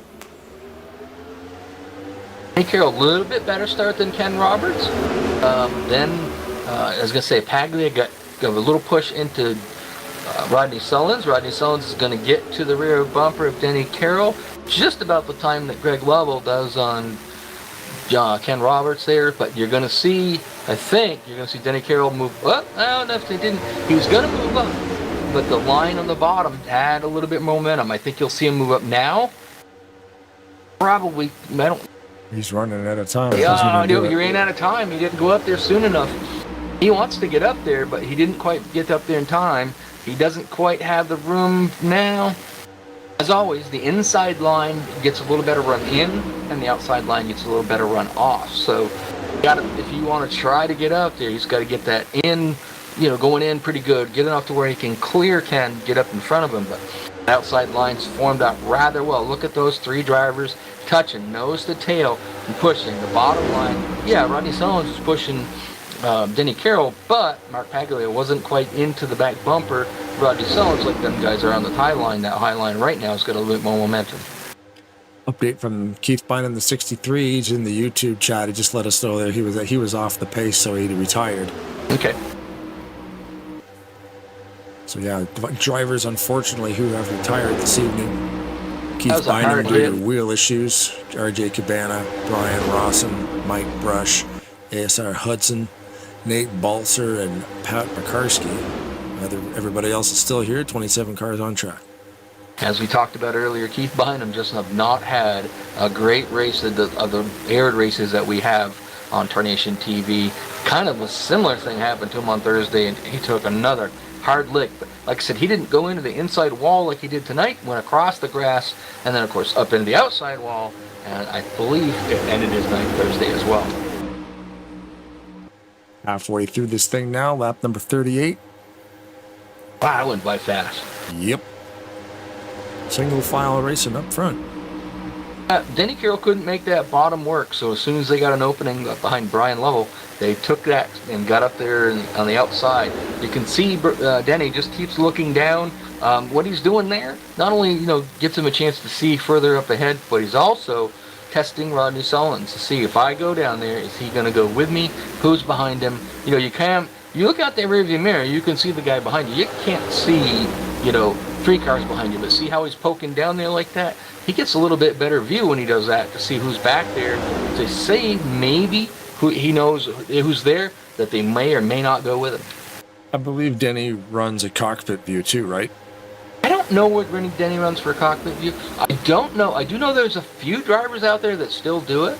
I'm one of those ones that it took me forever because I run everything else in the cockpit, and you really do not want to get out of that mode. But we started doing the roof after Jeff Elliott helped me out, got me, do it this way. And of course with Robert Spring helping me a little bit, trying to get it. So now I'm running far chase, and I never thought I would say it. Oh wow! But it's better. You running a far chase here? Yep. Oh man, I can't do it. I feel so detached from the car. I run roof. Well, so the problem I had with it, I'll show the viewers the difference between roof and far chase. Keep on talking. Yeah. So the what I found with it, the problem I had is, of course, when you're running these super speedways, this is going to sound weird to some people out there, but you actually run stability on a little bit. You have to, because it helps the car keep the car stable, and especially when the bump track. Well, the problem I was having, I had a race there a few Thursdays back where I actually spun out and on pit road, and the second time I did it, unfortunately I hit Michael Norman when he was parked on pit road and ended his night, which I felt horrible for. Well, come to find out, as I was getting off the track and onto the pit road, the wheels trying to keep me on the track because the stability, that steering assistance is what they call it, was trying to keep me on the track. And then you get to a certain point, and then it hits the line of the pit road, and then it goes, oh, you don't want to go that way, you want to go this way, so it pulls you over to the left. So when it was doing that, it was causing me to spin. obviously I'm not in the cockpit, so I can't pick that up as quick. Oh. So it took me a few minutes to understand it, and I practiced it so I can get it down. I know right here it's going to do that, so I'm already prepared for it. Yeah, we were just going from cockpit to roof to far chase there on the views. Cockpit's tough here because it is so many blind spots. You're way lower. You can't see past the car in front of you, especially because we're driving so close. Roof, obviously, nothing's really in your way. You can see the hood of your car, so you can still get those drafts in there and see your clearance. And then far chase, you can see all around the car. So, and like I said, I never thought I would ever do that, but no. But yeah, here it helps because you can see if you're clear. You don't really need to hear your spotter too much. With the cockpit, I run 3 monitors. In the cockpit, it's even better. Mm-hmm. But I still can't see where that front bumper is. Even though I've raced for a number of years in the cockpit, I kind of get an idea where it is. But every once in a while, you'll make that mistake going through the corners. You clearly can't tell. You'll bump somebody, and then unfortunately, you usually spin them out. So I've been just going by what everybody tells me, and the guys that are beating me are they're either doing this and doing that. So I decided to go with it, and right now it seems to be working out pretty good for me.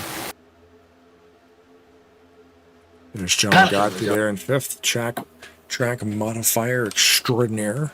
Absolutely. Thanks for this edit, John. He made the pit road wider. There's been renditions of Talladega RTG version 1, 2, 3, which were like, texture changes and modifications to the track settings and stuff. Version 4, which is the one we're running now, is probably the biggest one he's ever done, where he literally made pit lane about a half lane or a lane wider all the way down. And, instead of being like a 3-lane pit lane, now it's like 4. Okay. He started the original version of this track.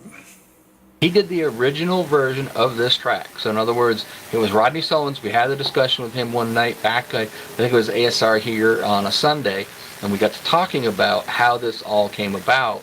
And he came up with an idea. He approached John Godfrey and said, "This is what I would like." And John Godfrey went to work, and he made what's called burnt screwdriver. And eventually it became, RTG version 1. Then there's, because was there a night version of Talladega before BSR? So he might have made it dark, because that's under the lights. That version, the burnt screwdrivers version, is dark. I think he would have probably have to have done that. I don't think Talladega's ever run night. No, because I know the burnt screwdrivers version of Talladega is dark, and that's cool. By default, Talladega is what you're seeing now, daylight. Yeah. So he turned it into a night track, and then from there they started rebranding the walls, and now it's gone under another major renovation by making the pit road wider. Look at Rodney coming on the high side. Holy moly! Yeah, and it's an awesome track. So it's now great, they're starting to get racy. They spread it out for a little bit there. I'm not Seth Cole, so I'm not exactly sure where the last time the pit stop was. For Godfrey getting up there, he's going to try to. Now, the hope is they go up with him and not drop down and tuck in behind. Nope, they're going to stick with him. Aglia, Sullins, Lamas, McCarthy back there too. Looks like Josh Metallic's trying to see if he goes low, if anybody will go with him. Yeah. Big push there from Brian Lovell in the tide ride, as they say. So now that we're doing it. So now we move down. Everybody's moving down with him. Ooh, not in the corner, boys. Not in the corner. Josh Metallic, a little bump going into the corner, which, he knows what he's doing. But then unfortunately, it's a domino effect through those cars, Saw Greg Lovell have to lift just a little bit there because it was pretty close. And I mean, Josh could have hit him way harder, but he didn't understand it going into a turn. You don't want this to accordion through all 3 cars, just enough so they were able to hold on to it. Just some high-speed tomfoolery. Godfrey's been doing pretty good there with Sullins on his backside there. They're pushing pretty good. Yeah, it was a good call. A little bit of a gap between Brian Lovell and Josh Metallic there. So that's going to hurt that bottom line a little bit. And the top line, they just got to get a little bit more organized. Right now, Dennis McCarthy's a little bit too far back. I think him and Cody Lamas can get up there at the back of Paglia's car. think they can probably. Ooh, Metallic look at sees that. the run coming. It's going to slow that lower line down just a little bit. Metallic did it just about right. He got up there. He's not going to slow that outside line up. It's going to help it now because, now that lets them get a little bit closer. You say if McCarthy could just tuck up behind the 28, that line's maintaining, but it's not really moving. Got Cody Lamas and Seth Cole. Sorry about that. Cody Lamas and Seth Cole. Cody Lamas was catching up. Seth Cole, I think, just far enough back so he can't. He's staying with him, but he's not getting the pull up. I think you'll see him actually pull back down in line until he can get a run. Yeah, he did that. He moved back down to the bottom side. He just wasn't making up the ground. And then exactly what I thought he was going to do. He pulls out of that bottom line, gets a run, and then turns around and brings it up to the high side. Fortunately, he had two other drivers that went with him. That's how you kind of use the momentum to push you towards the front. Seth might have something up his sleeve there too, because if he can get Cyber bailed on him. If he gets Cy Jones to go with him, well, Van Vliet's behind him there too. If they can get up to the 48, that'll help that high line. He's got momentum now. 75 car on the high side. So they're passing Billy Elliser now. I'm not sure what happened to Billy, but unfortunate for him, but it looks like he's a little off the pace there. They graciously goes to the high side, gives them guys all the 3 lanes at the bottom, so they doesn't slow them down a bit. How far did Metallic make it up before? I think he was up just about to Randy Waugh there, so they're actually making up a little bit of ground there. A little bit, not as extreme as it usually is because it's not a super strong line on the right. But you got to look. You got Dennis McCarthy's a little bit too far back, and so is Cody Lamas. So they can get up there. Rodney Sellens is going to start. Oop! I was just going to say he's got to start, but then he found an opening, went to the bottom. That again is going to hurt that line because now there's like 2 cars then space, 2 cars space, 2 cars space. So goes John Godfrey, and I think Godfrey's going to let Metallic in. Yep, yeah, he let him. Gave him a chance to get back in, and they're working together very well. A lot of times they'll do that just to stick with the guy that you're racing with, that you trust, that's doing well with. That's what you'll do. You'll help your buddy out all the way until you get that white flag comes out. Then usually they'll all pull the Josh Metallic mentality. I helped them all night. They don't need my help now. I want to win. Curious when the hit cycle is going to happen, because I forgot to write that down. However, they can go about 19 laps. So that's lap 57. Once we're past... Oh, we got Brandstetter spinning. They're down on the grass. The green is still up. Oh, yellow's out now. Okay, they came up into the track line then. I was going to say, lap 57 is where they could make it to the end. Because of the race back, it's going to put David Chin a lap down. Right. And he was on a lead lap, but now he's going to be 1 lap down. But fortunately for him, he will be one of the 2 lucky dogs. The second one will be the 931 of Robert Breedlove. So those 2 drivers even will be able to pit the second time by, get 4 tires and fuel if they choose, come out, go to the high side of the track, and drive all the way up to the front. Once the lights go out on the pace car, they will be allowed to pass. They go back, get to the end of the longest line, and then they will get their black flags cleared and then be back on the lead lap. And your top 3 at the line, the 55 of Roberts, the 880 of Greg Lovell, and the 22 of 3G Greg Palmer. And I believe the yellow will come out because there was an incident there. It looked like it was Breedlove. No, not Breedlove. Brandstetter. Breedlove was just behind them a little bit, actually. Brandstetter got a little bit of a tap in the corner from Farrell. So, there's a checkup on the bottom. That's what it was. Big checkup on the bottom from Rodney Sellens, and he actually held on to it. By my math, okay, you got all these guys pitting this time by. So I'd be curious to see how many tire changes there are, and then I'd be also curious to see roughly when they hit the start-finish line, they're going to have 23 laps to go. Okay, we know they can make it 20 if they're, fourth, fifth car back. Yeah. Leading, you're not going to be able to do that. Unless we have seen races where, not where they were going for the win, but they were trying to get so that their pit stop was a half a can instead of a full can. We might see a little bit more of a strategy of trying to save fuel. So 9 times out of 10 when that happens, it kind of gets to the point where you start seeing less side-by-side racing. You'll see people just stay in line. Well, for say, let's say it looks like Greg Palmer might have won the race off pit road. So if Greg Palmer wins the race off pit road, so he's going to be the control car. He gets out front. He's going to have Greg level behind him, but directly behind him is going to be Brian level. It may not be that long that they'll get into a single file. Say, hey, Greg, go out and lead all them laps, because they know he's burning more fuel and they may be able to go. So the tricky thing is how many of these drivers that already pitted are going to come back in for pit and get fuel.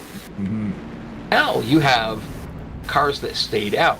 So we have David Chin, he couldn't pit, he was a lap down. Robert Breedlove's also a lap down, and so is Billy Elliser. But Sean Turner, he stayed out. He's been staying out, yeah. So and you got this Mangialardi. I think I'm checking Mangialardi here. I mean, lap number 57 is 19 to the finish. That would mean right now we're all going to need another pit stop within the last 10 laps. Yeah, I'm curious though, can Mangialardi go out there and get in behind this line? See, you got some guys that are pitting the second time by, Dennis McCarthy, Cody Lamas, as well as David Chin and Mangialardi. So can Mike Mangialardi make it if he conserves from the back a little bit? I mean, from here, they're going to probably have to pit between laps 70 and 74. So, but who knows, It's a long shot. If they go green, they're going to need to pit between 70 and 74, depending on when they're going in. Like these guys coming down now, obviously can go a little farther, but they're still not going to be able to make it. But who knows? If there's another yellow, they might. So you're going to see them clutching like crazy. Out again. He's going to go and do his pit stop. Probably going to be unless, he's going to have to take more fuel than anybody. So let's just say, hypothetically, he goes to get his just fuel. Greg Palmer comes in and just gets fuel. Palmer's going to beat him out because he's only going to have to take, a splash because he's already got a full tank. Where we were thinking they were going to pit in about 4 or 5 laps. So Sean Turner's probably going to need a can and a half. I'm speculating it may be enough to where he needs a full can. So, he may be in a pretty good situation if, the thing goes green all the way. He might be one of the guys that's in the better situation out of it as far as fuel mileage goes. But listening to the cars up front, listening to Greg Palmer, Greg Level, Brian Level, you can hear them, and even Denny Carroll, you can hear them clutching. Always. They're saving fuel. Those guys will always do it, and I would love this to go green the rest of the way just to see exactly what you're talking about. Like maybe these guys can make it. Wouldn't it be something though? Sean Turner pulls it down to pit road to do his pit stop that he hasn't done yet. No, here will comes more. Josh Metallic, we got Brian Sullins, we got Rodney Sullins. I don't remember who went down there. Probably only going to be a fuel-only stop, and they just got fuel, but they're going to get a splash. They're going to get a little bit more fuel than everybody else up there. This is going to put them in the back, but also in the back, you're saving more fuel. The further you are back, the more fuel you're going to save. As long as you're in with the main draft that Rodney Sullins and Josh Metallic own fuel only.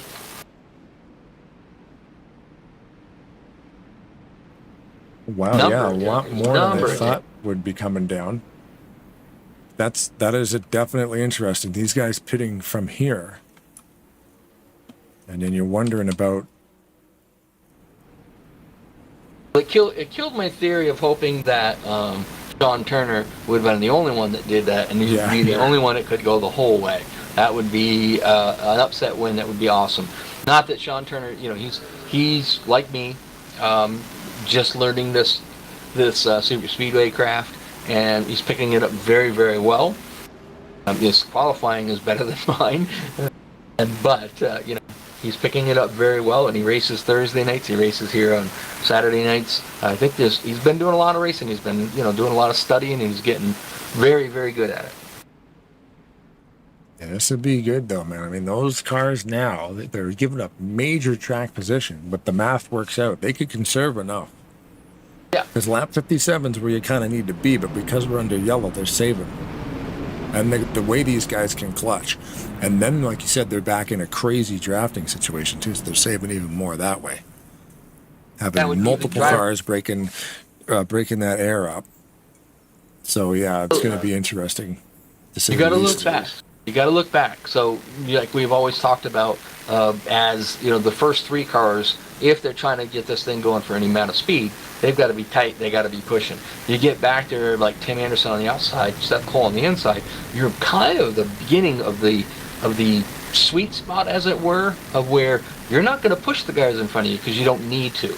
You just need to stay behind them. They'll pull you through there.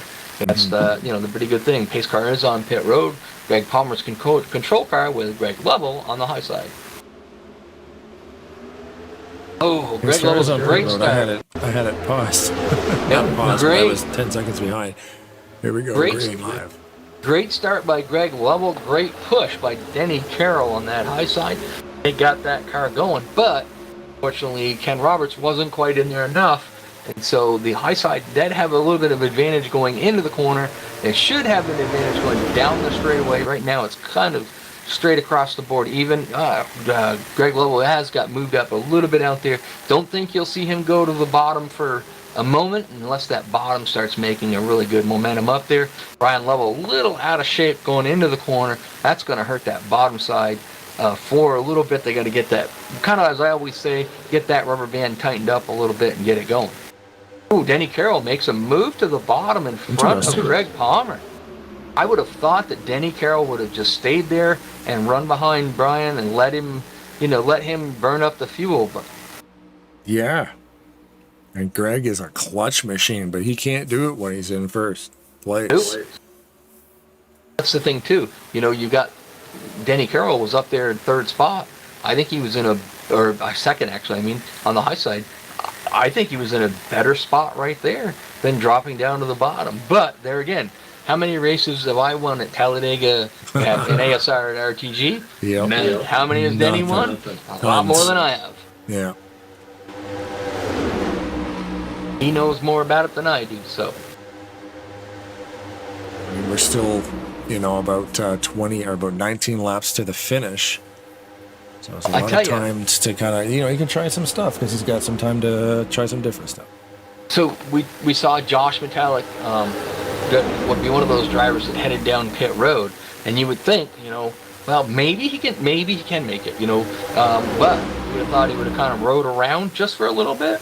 Nope, he's up there in the high side. It's got Mark Paglia, Dennis McCarthy, Steven Brandstetter, Doug Hillock, and Sean Turner on the high side as they're trying to make up ground there.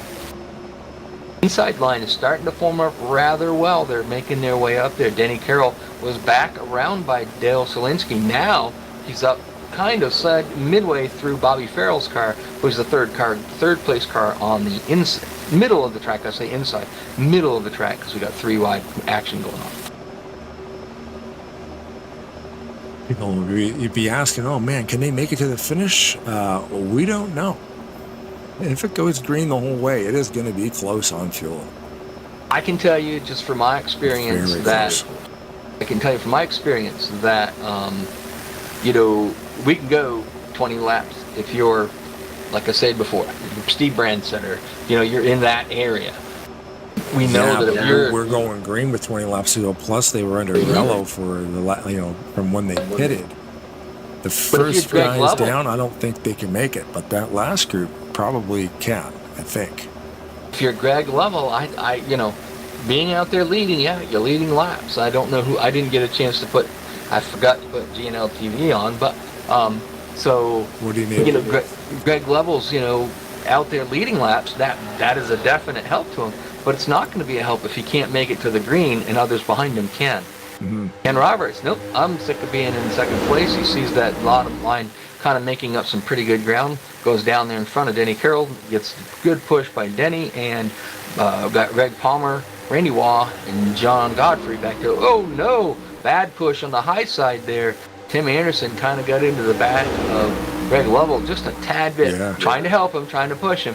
Just hit him a little bit wrong. That shot, Greg Lovell, just to tap the wall. Didn't slow him down a whole lot. Probably didn't even damage the car. But it definitely slowed that line down a little bit, separated that line. So now the bottom line's got a really good group. That top side, third group, they're doing all right. But there's a gap for the guys in the middle.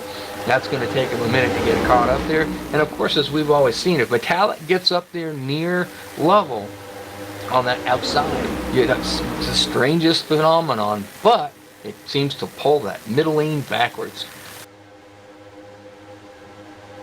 27 cars still running. Trying to see who the fastest lap tonight was. My fonts are a little bit messed up. Looks like it's Cy Jones with a 201.117, 47.56 second lap.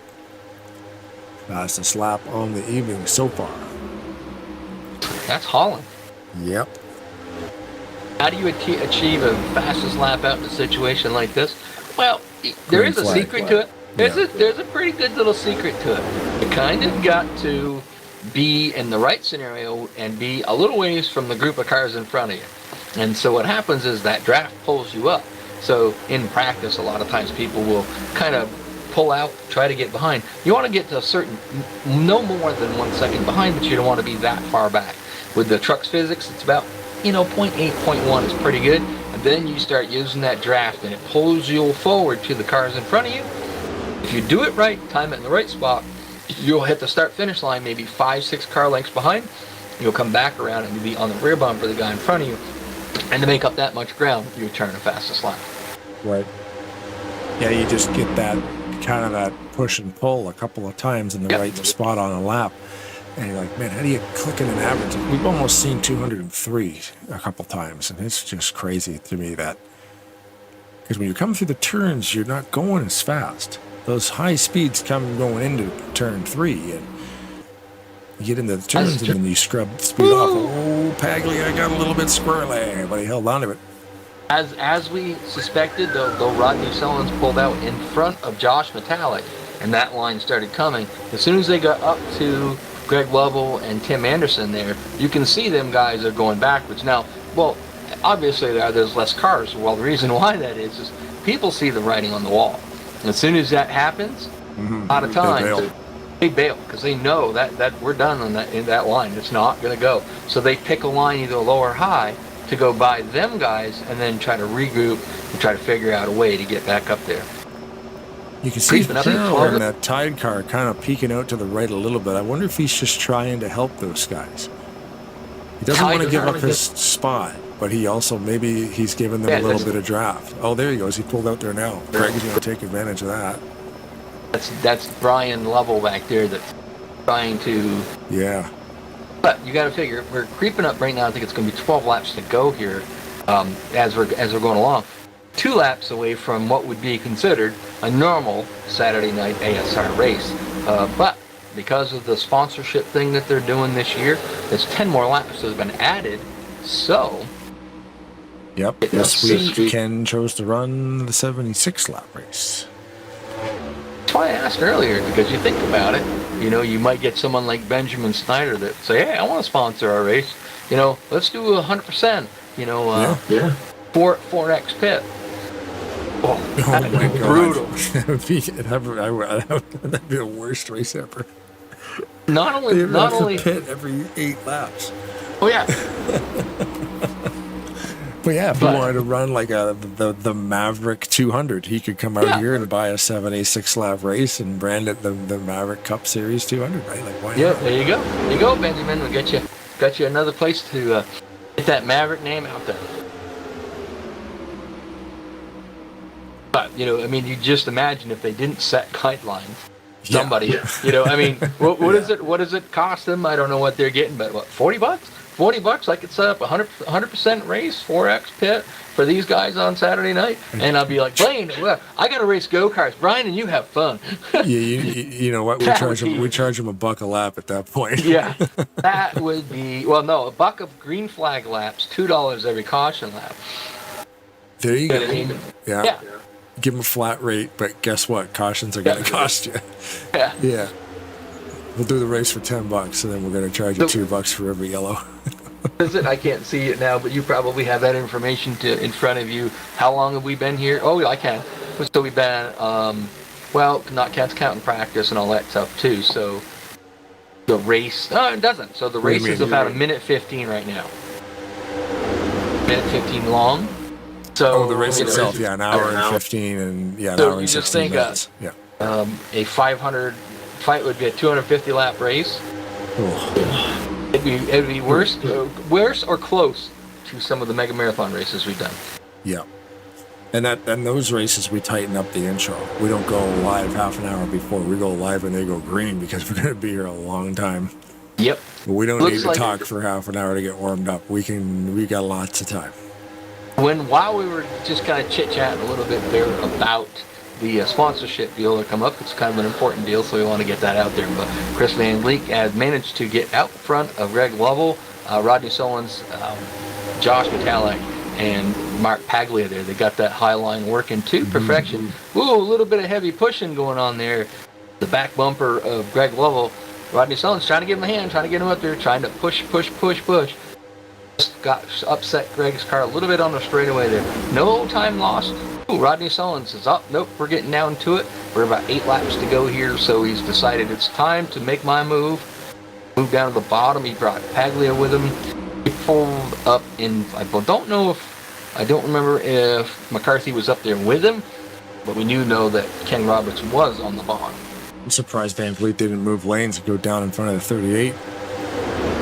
But you know what? I don't know about pit stops either. I don't know if these guys up the front can make it. Oh yeah, we've There's forgotten about that. There's 10 or so guys in the back. Well, we do know one thing is that Josh Metallic and Rodney Solons were the last two of the front runners right now to pit. I believe Paglia went with them as well. So we know that Solons and Metallic have more gas, but we don't know is do they have enough gas. Yeah. Especially now that he's up there lead. All that friction Well, you're is Josh coming off the Metallic. bumper of that 38. Josh Metallic. Now, if Josh Metallic, okay, is conservative, you know what I mean? If you have a doubt, a curiosity question, and they're out there in the TV land or the viewership guys, you want to know, Blaine, when you get down the backstretch, take a look at the 38 and the 38 and the 39, and look to see if Metallic is actually physically pushing him down the straightaway. Nope. Well, he bump That's draft tactic. coming there now because he had no choice. But no, he was keeping He's a pretty not good pushing gap. him. He's not pushing like he would be, early part of the race. Right. That's making that outside line come out a little bit better. Why? Because Greg Lovell is pushing Van Leek on the high side. So So Metallic's able to kind of not really, like maybe run 95% throttle and still have the draft pull him along.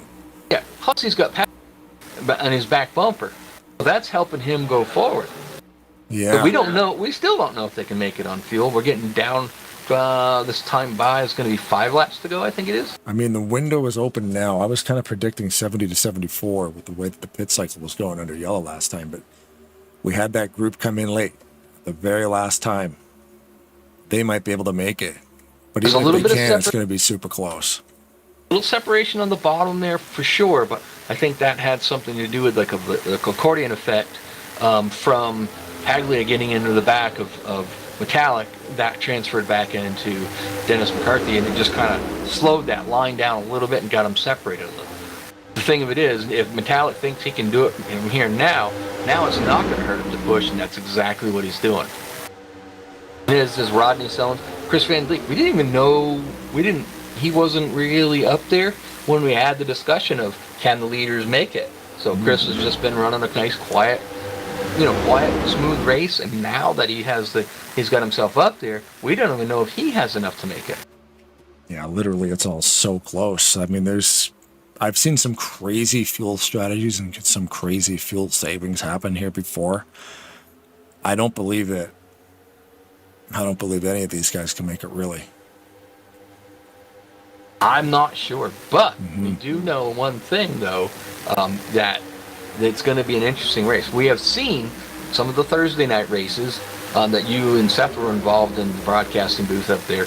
We have seen last lap or rate of people running out of fuel causing issues, and they've had a pretty bad issue with that out over there.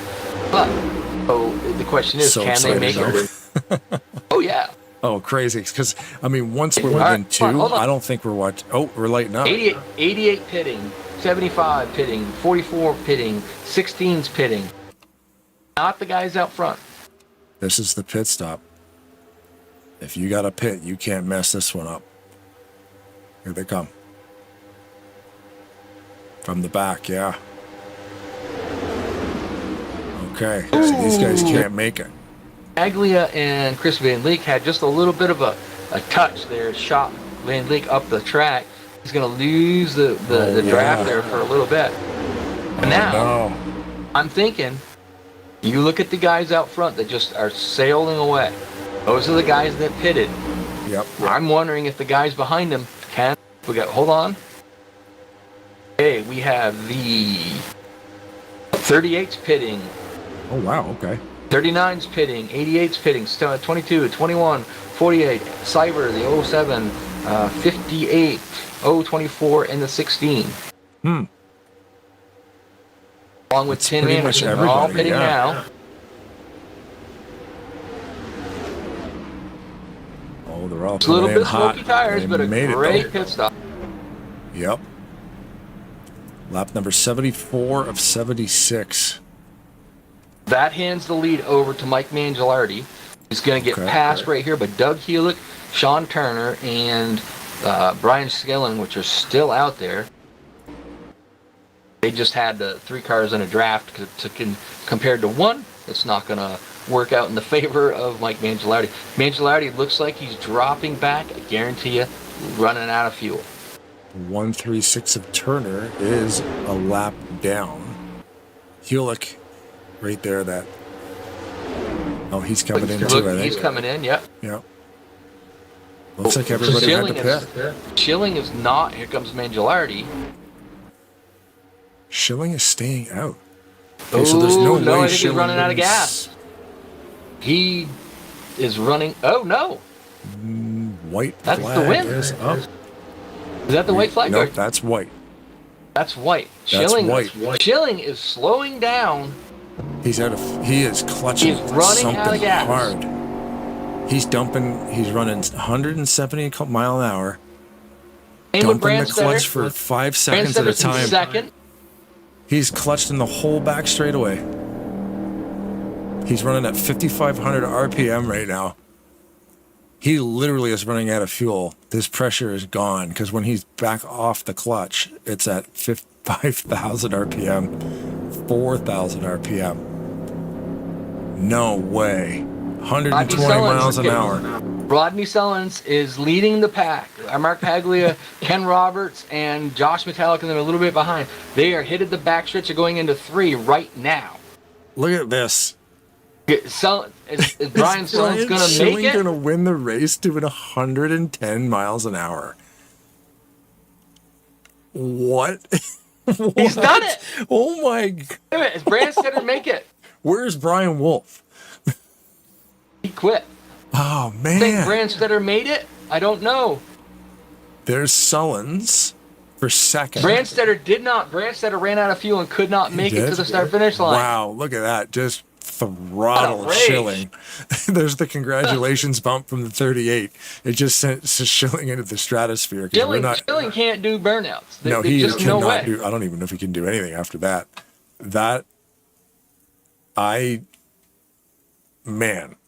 I've seen some fuel strategy before. That is probably one of the craziest ones. He was doing like 115 miles an hour. You've got to feel for Steven Brandstetter, though. 3/4 of that lap. Yeah. He went all the way back to 22nd, going into the last lap. He was second place, running out of fuel. Yeah. And he ran out of fuel on the backstretch, could not make it to the start-finish line. Well, obviously, he might have made it, but he didn't make it without Rodney Sullins and all them guys that were full song catching up to him. And Brian Sullins just comes out with the win. I don't know. That was an incredible finish. That is something else, man. We're like, there's no way anybody can make it, but somehow Schilling found a way. And he was running that last lap. He was done. He was putting the clutch in for 10 seconds. Oh, yeah. And then coming back out of the clutch, and it's down to 6,000. And then he put the clutch in again for another 10 seconds. And he come out of it, and it's fluttering on 5,000 and then dropping down to 4,000. So that means his fuel pressure is literally disappearing because he's got no fuel left. Well, that'll be an interesting conversation for him. Great. Mark Paglia, you got Rod Weston and Blaine Donnellan live in the TARNATION TV booth. Do you have a copy? Brother Rod, Brother Blaine, what's going on, young man? Hey now. So, interesting race. We were really up here. If you watch the broadcast, we questioning whether you guys, any of you, could make it the distance, any of you could go the distance, and of course we got that answer at the end of it there. Then somewhere out of nowhere, two guys decided to do it on fuel strategy. You came out with Rodney Sullins and Ken Roberts, and you guys were on a mission. You were about 10 seconds a little bit too late to beat Brian Schilling, but you guys ended up bringing it up, coming in second and third. So that was a pretty wild race. Yeah, yes, absolutely it was. I'm kind of back and forth, yo-yo the whole race. I get up front, and then something would happen. I get in the very back and get back up front again. But I spent a lot of time working with Josh Metallic, and we were really flying on the outside there, and that kind of got me back in the race. Yeah, I think, Rodney and I and Ken and Josh and Dennis, we were all banking on another caution, thinking we'd be able to get, but it didn't happen. Yeah, we were, like I said, we questioned it a lot too. Cause I race Thursday nights with the guys, but I still ain't got the fuel strategy all figured out as much as that goes. Fuel strategy sometimes can make or break you.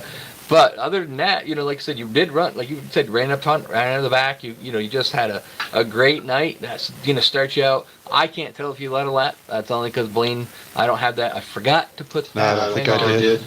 Yeah.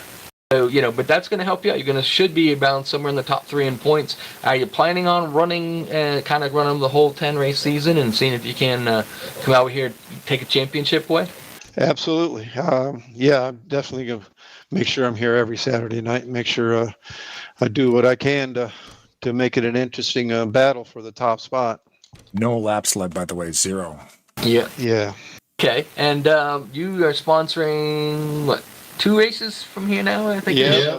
Yep. I'm sponsoring a race coming up in I think a couple of weeks. It's Canines for Warriors. It's a dog program for veterans, and awesome. Well, I'm sure we'll talk more about that when we get there. Oh, absolutely. Well, that's a good cause. Blaine, do you have any questions for Mark? No, that was going to be the question. Was going to be the sponsorship on your car. We're kind of like, I loved all the new paint jobs this season too, and a lot of them were of course leaning on sponsorships and whatnot that you guys are putting up for the broadcast. That's super cool to see. Yeah. Ken's come together with a really good program. He and Brian Wolf about putting it out to us drivers to be able to sponsor a race and put a name on it that means something special to us. So I appreciate Ken doing that. That's very cool. Congratulations on your 3rd place finish, and we'll give you a chance to thank anybody and everybody you'd like to. The floor is yours. Well, I want to really thank Ken and Brian Wolf for putting this on Saturday nights. It's really gotten to be a popular show, getting almost a full field. I don't know. We only had a few more to go until we got to close it up for 40 plus drivers. But thanks to Ken and Brian, and to you two guys, you do a great job in the booth. I had my YouTube on next to me, and I was showing the replays. I made a comment about how great Blaine's graphics were. It's fun to always watch how buddy. he circles around with those cameras. It's really awesome. So yeah, and all the guys I run with Ken and Rodney and Greg Palmer and Dennis and John, we all kind of buddy up and try to help each other. Well, that's pretty cool. So, only one quick question before we get you out of here. How many laps are you doing? Get the pick one. I'm doing the big one, so it's going to be 76 for me. Okay. All right, perfect. Nice. Well, congratulations on your third place finish, and All right, and get good luck next week. All right, guys, thanks so much. Yes, sir, buddy. Thank you, Mark. Have a good night, man. All right, you too.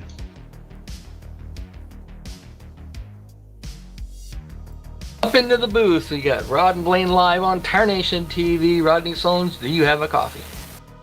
I do, fellas. How you doing? I can't even talk. Yeah, well, I know how it is. What a I've been race doing it all this night. So we saw you pit. You you ran up front most of the night. You're always up there running really good. Cautions fell where they did. We had a few green flag pit stops. We got down near the end.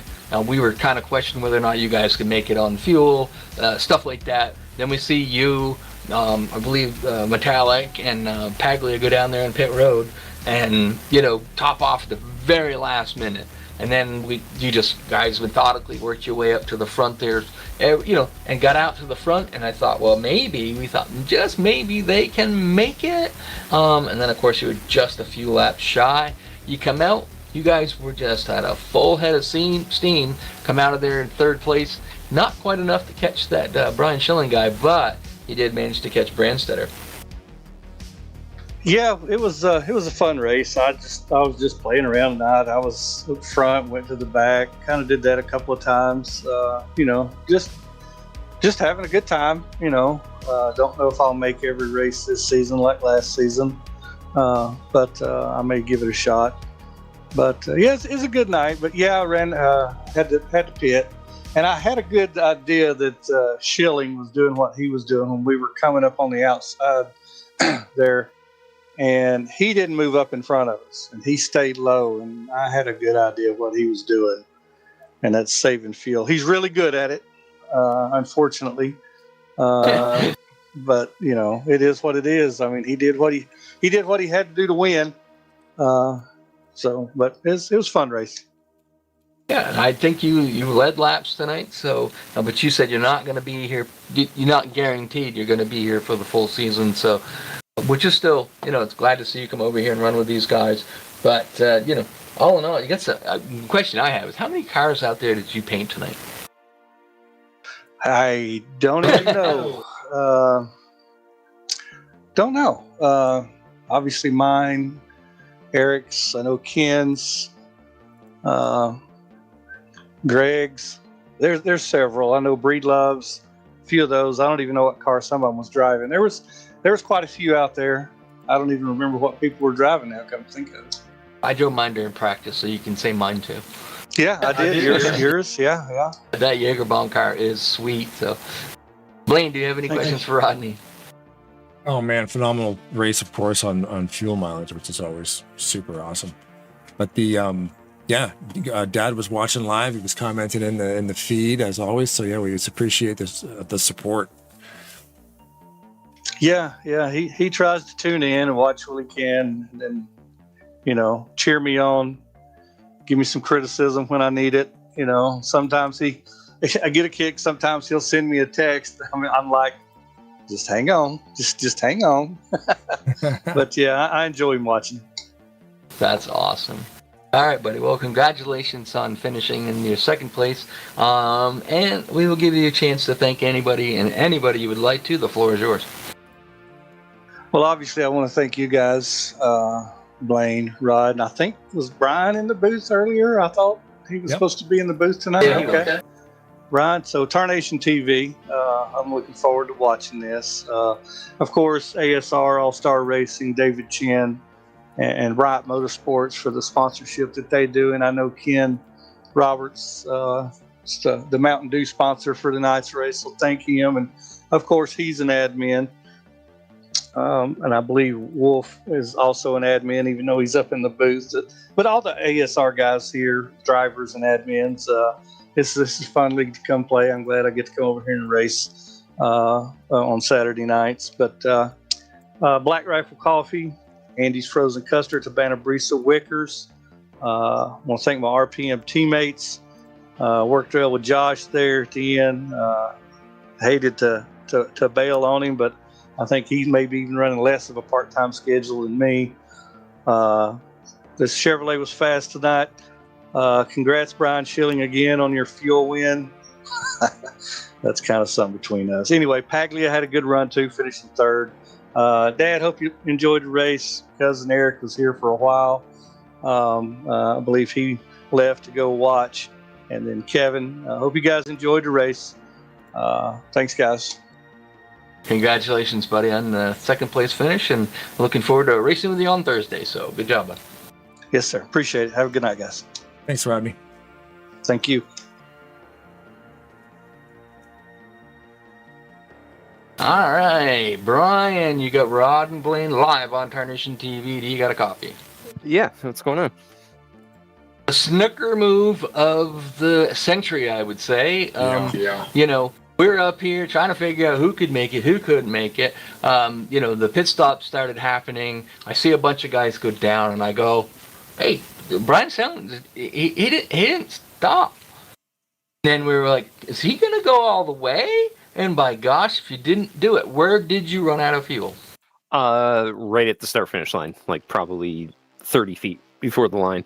Well, you were running that whole last lap basically clutched in. And every time you came back off the clutch, your RPM was a little lower. I was riding cockpit with you. It was like 7,000, clutch in for 10 seconds, come back, 5,800, clutch in for another 10, 15 seconds, 4,000. Every time you came back off that clutch, you could tell the fuel pressure was gone.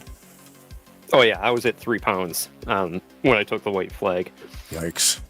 That's crazy. That's a heck of a way of doing it, though. We questioned because earlier about the paint, and the reason why I said that, I remembered because when you first started coming over here, you couldn't run the 4, and I thought it was something that you had taken from the game, but I didn't realize that you had painted that car. So it's a pretty sharp looking rig.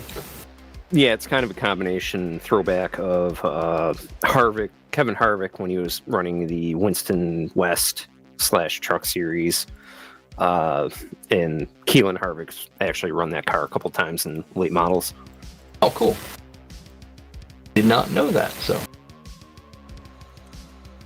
Lane, do you have any questions for Brian? Yeah, I'm just working on a cool picture here, trying to get it up, but AI is not cooperating. But, yeah, I mean, such a long race. Are you going to be here for the oncoming weeks? I'm curious your thoughts on like the host or the sponsor of every week gets to choose the lap count as well. Do you find that interesting? It's going to definitely be for some people that use different strategies and whatnot. Oh yeah. I mean, that's it's a pretty cool idea for sure. I don't know if I'm going to make the entire season. I'll just be honest about that. Right. Yeah, I'll make what I can, but you know, I'm kind of a wild card, I guess. Well, I mean, hey, if you can make it, that'd be awesome. But yeah, it's after, like, this is race number 1 and this is how it ends. So cool. Yeah. Yeah, there was a guy who actually we just lost within this last year. His name is Mike Scott. And okay. I learned a lot from him. So, yeah, I could definitely hear him after the race, basically saying good job. I learned a lot from him. Where did he race? Like ECT, he did run some at RTG on Thursdays, but he many races, many late night talks with him, and just a lot of things that he showed me. And it's kind of cool because he was a big Grant Enfinger fan too, and Grant won today. Oh, okay, cool. haven't watched that. I usually catch the highlights of the stuff, so that's pretty cool. And that, of course, he gave it away for me, but No, sorry. So the next question, I know you've been over a bit. Are you going to run the full season, go for the championship? Nope. He already answered that. I asked him. I wasn't paying attention. I'm trying to send money to RTG. So. Gotcha. But anyways, all right, Brian, we'll give you a chance to give some, thank yous whoever you'd like to. The floor is yours. All right. Well, thank you, Ken, for sponsoring this race. Also for putting this series on. The other admins here, Mike Mangialardi, ASRDC, Robert Breedlove, Brian Wolf, Brian Rawson. I'm sorry if I'm missing an admin, but I appreciate your guys' efforts. It was a fun race tonight. Seemed very competitive, and it's definitely on a good trajectory. And I hope it continues this way for these guys because it's really a fun time. And thank you for putting the broadcast on. Congrats to Rodney and Mark Paglia on their podiums. And otherwise, just thank you for coming out. Well, there you go. Tonight's winner is going to come up, hopefully dominate, right? But good job, buddy. Good fuel strategy, and good luck next week. Thank you. Thanks, Brian. Congratulations, dude. Thank you. Sorry about that. I was trying to send money. I forgot when he said something about RTG. I'm like, oh crap, I forgot. I haven't done that yet. But that was a good race. But we don't see too many fuel strategy races. We see very few of them that go like that. Yeah. That was awesome. I was trying to get an image going here. It wasn't working. But I'm trying to think of the greatest fuel shot. I mean, there's been some fantastic ones. That's definitely up there. Oh, absolutely. That was absolutely insane. Especially doing an entire lap like that, doing the whole last lap. You know darn well he's got F2 brought up, and live time. He's watching those numbers, so he is looking, out the rearview mirror just to make sure he's going straight. He's watching that fuel pressure gauge, but he's also looking at that F2 going, oh boy, they're coming. Look ahead. Oh, am I going to make it? Look in the rear mirror. Am I going to make it? Look in the rear view mirror. But with about a 9-second lead by the time almost 10-second lead when he hit the start-finish line, he had a pretty good cushion. As we saw, Brandstetter was second. He ended up dropping all the way back to 24th. And he was right behind him when he went down the backstretch. But I do believe that Brandstetter ran out of gas coming out of 2 where he did at the start-finish line. Yeah, when you get into a fuel mileage race like that, it's only an extra 10 laps, but it definitely throws a hook into things, And guys, I'm going, man, if like we were kind of thinking, if they don't pit by 2 to go, they're not coming. And when we saw Schilling stay out, we're like, he's not coming, because he's not coming around the next time, because that's the last. He's going to take the white flag on pit road, probably not, and somehow made it work. And what was the gap? Yeah, he was 10 seconds ahead of those. Almost 10 seconds. Almost just under 10 seconds. Yeah. 3/4 of that final lap, he was running under 150 mile an hour, which is like 40 miles an hour off the pace. Crazy. And still had a 10-second gap. And then almost a photo finish for 2, 3, 4, because everybody in that pack was together. Sorry, take a sip of water there. But yeah, the leader of the most laps is Ken. Is Ken still kicking in here? They are down doing reviews. Oh, they are. Okay. He sponsored the race. But yeah, thank you very much, Ken Roberts, of course, for putting the name on here. A successful Mountain Dew 200 miles, which is always super cool to see, especially, race number 1. This is how we're going to start the season, ladies and gents. So stay tuned. Next Saturday, we'll be doing it again. Not without me. I'll be racing. So you'll have to have Brian Wolf all to yourself. We have our first night race this week, and then we race the following week. And then I will be here for 1 week, and then we have the next 2 weeks of racing on at night. So, two without me, one with me, 2 without me, and then I'll be back for every Saturday from there on. Yeah, because you're out on a real racetrack. Yeah. Yeah, buddy. Yeah. There it And is. I can't say too much because I don't know who listens, but for anybody that comes over and watches us, our 2 carts that are going to go over there have a little bit of a surprise for the night races. We'll see if they allow us to do it, but we might have a little underglow. So. Oh, sounds a little bit like some tomfoolery is going to happen. Yeah, nothing going to make us faster, but it's definitely going to make people take notice. That'll be a lot of fun. Yeah, it will be. Yeah, well, speaking of fun, thanks again, everybody, for watching and commenting in the YouTube chat. Like, we had the whole crew in there, Benjamin, Robert, Keith, everybody on the YouTube channel, of course, interacting. Of course, hello to Corey, because, Randy was out there this evening. Got to say hi to Corey. Can't forget that. But, of course, Bryant Motorsport Auto Sales, Ken Roberts, huge thanks for putting on the sponsorship and whatnot all over the broadcast tonight with the Mountain Dew 200. Led the most laps in his own race, so that's pretty awesome. Some cool bonus points there for him, too, finishing 4th just outside the podium. And, of course, all the drivers who show up, fantastic show as always. Like I said, thanks for watching.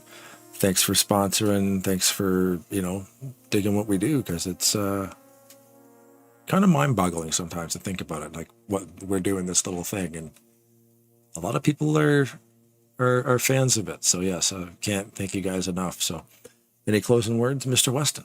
Yeah, we got to thank our 464 subscribers. We're trying to get to 500. And Blaine doesn't push us. I do. I just like to see what happens. But and thanks everybody out there for watching and their comments in the chats and stuff. And it's a lot of fun. Like I said, I'm going to miss the next couple, but looking forward to coming back and when I get up on Sunday morning and watching them after breakfast and just to see what kind of chaos happens. Yeah. So, and that's the thing, like we have the 400 subscribers, and then we end up getting a couple hundred views on the broadcast. So we know everybody who's subscribed actually watches the races too, which is neat. There's not a whole lot of fake people involved with this channel. It's not one of those multi-million subscriber channels by any means, but it's pretty neat that the people that do subscribe do actually watch week in and week out. We're pretty consistently on those numbers. So yeah, thanks again from all of us over here at TARNATION TV, and we'll see you next Tuesday. We'll be at Maverick. What are we doing at Maverick?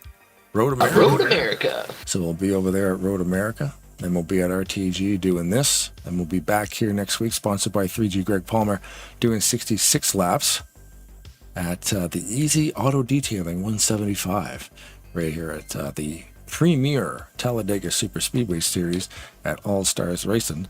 Thanks again, everybody involved. And always remember, if the women don't find you handsome, they should at least find you handy. Keep your stick on the ice.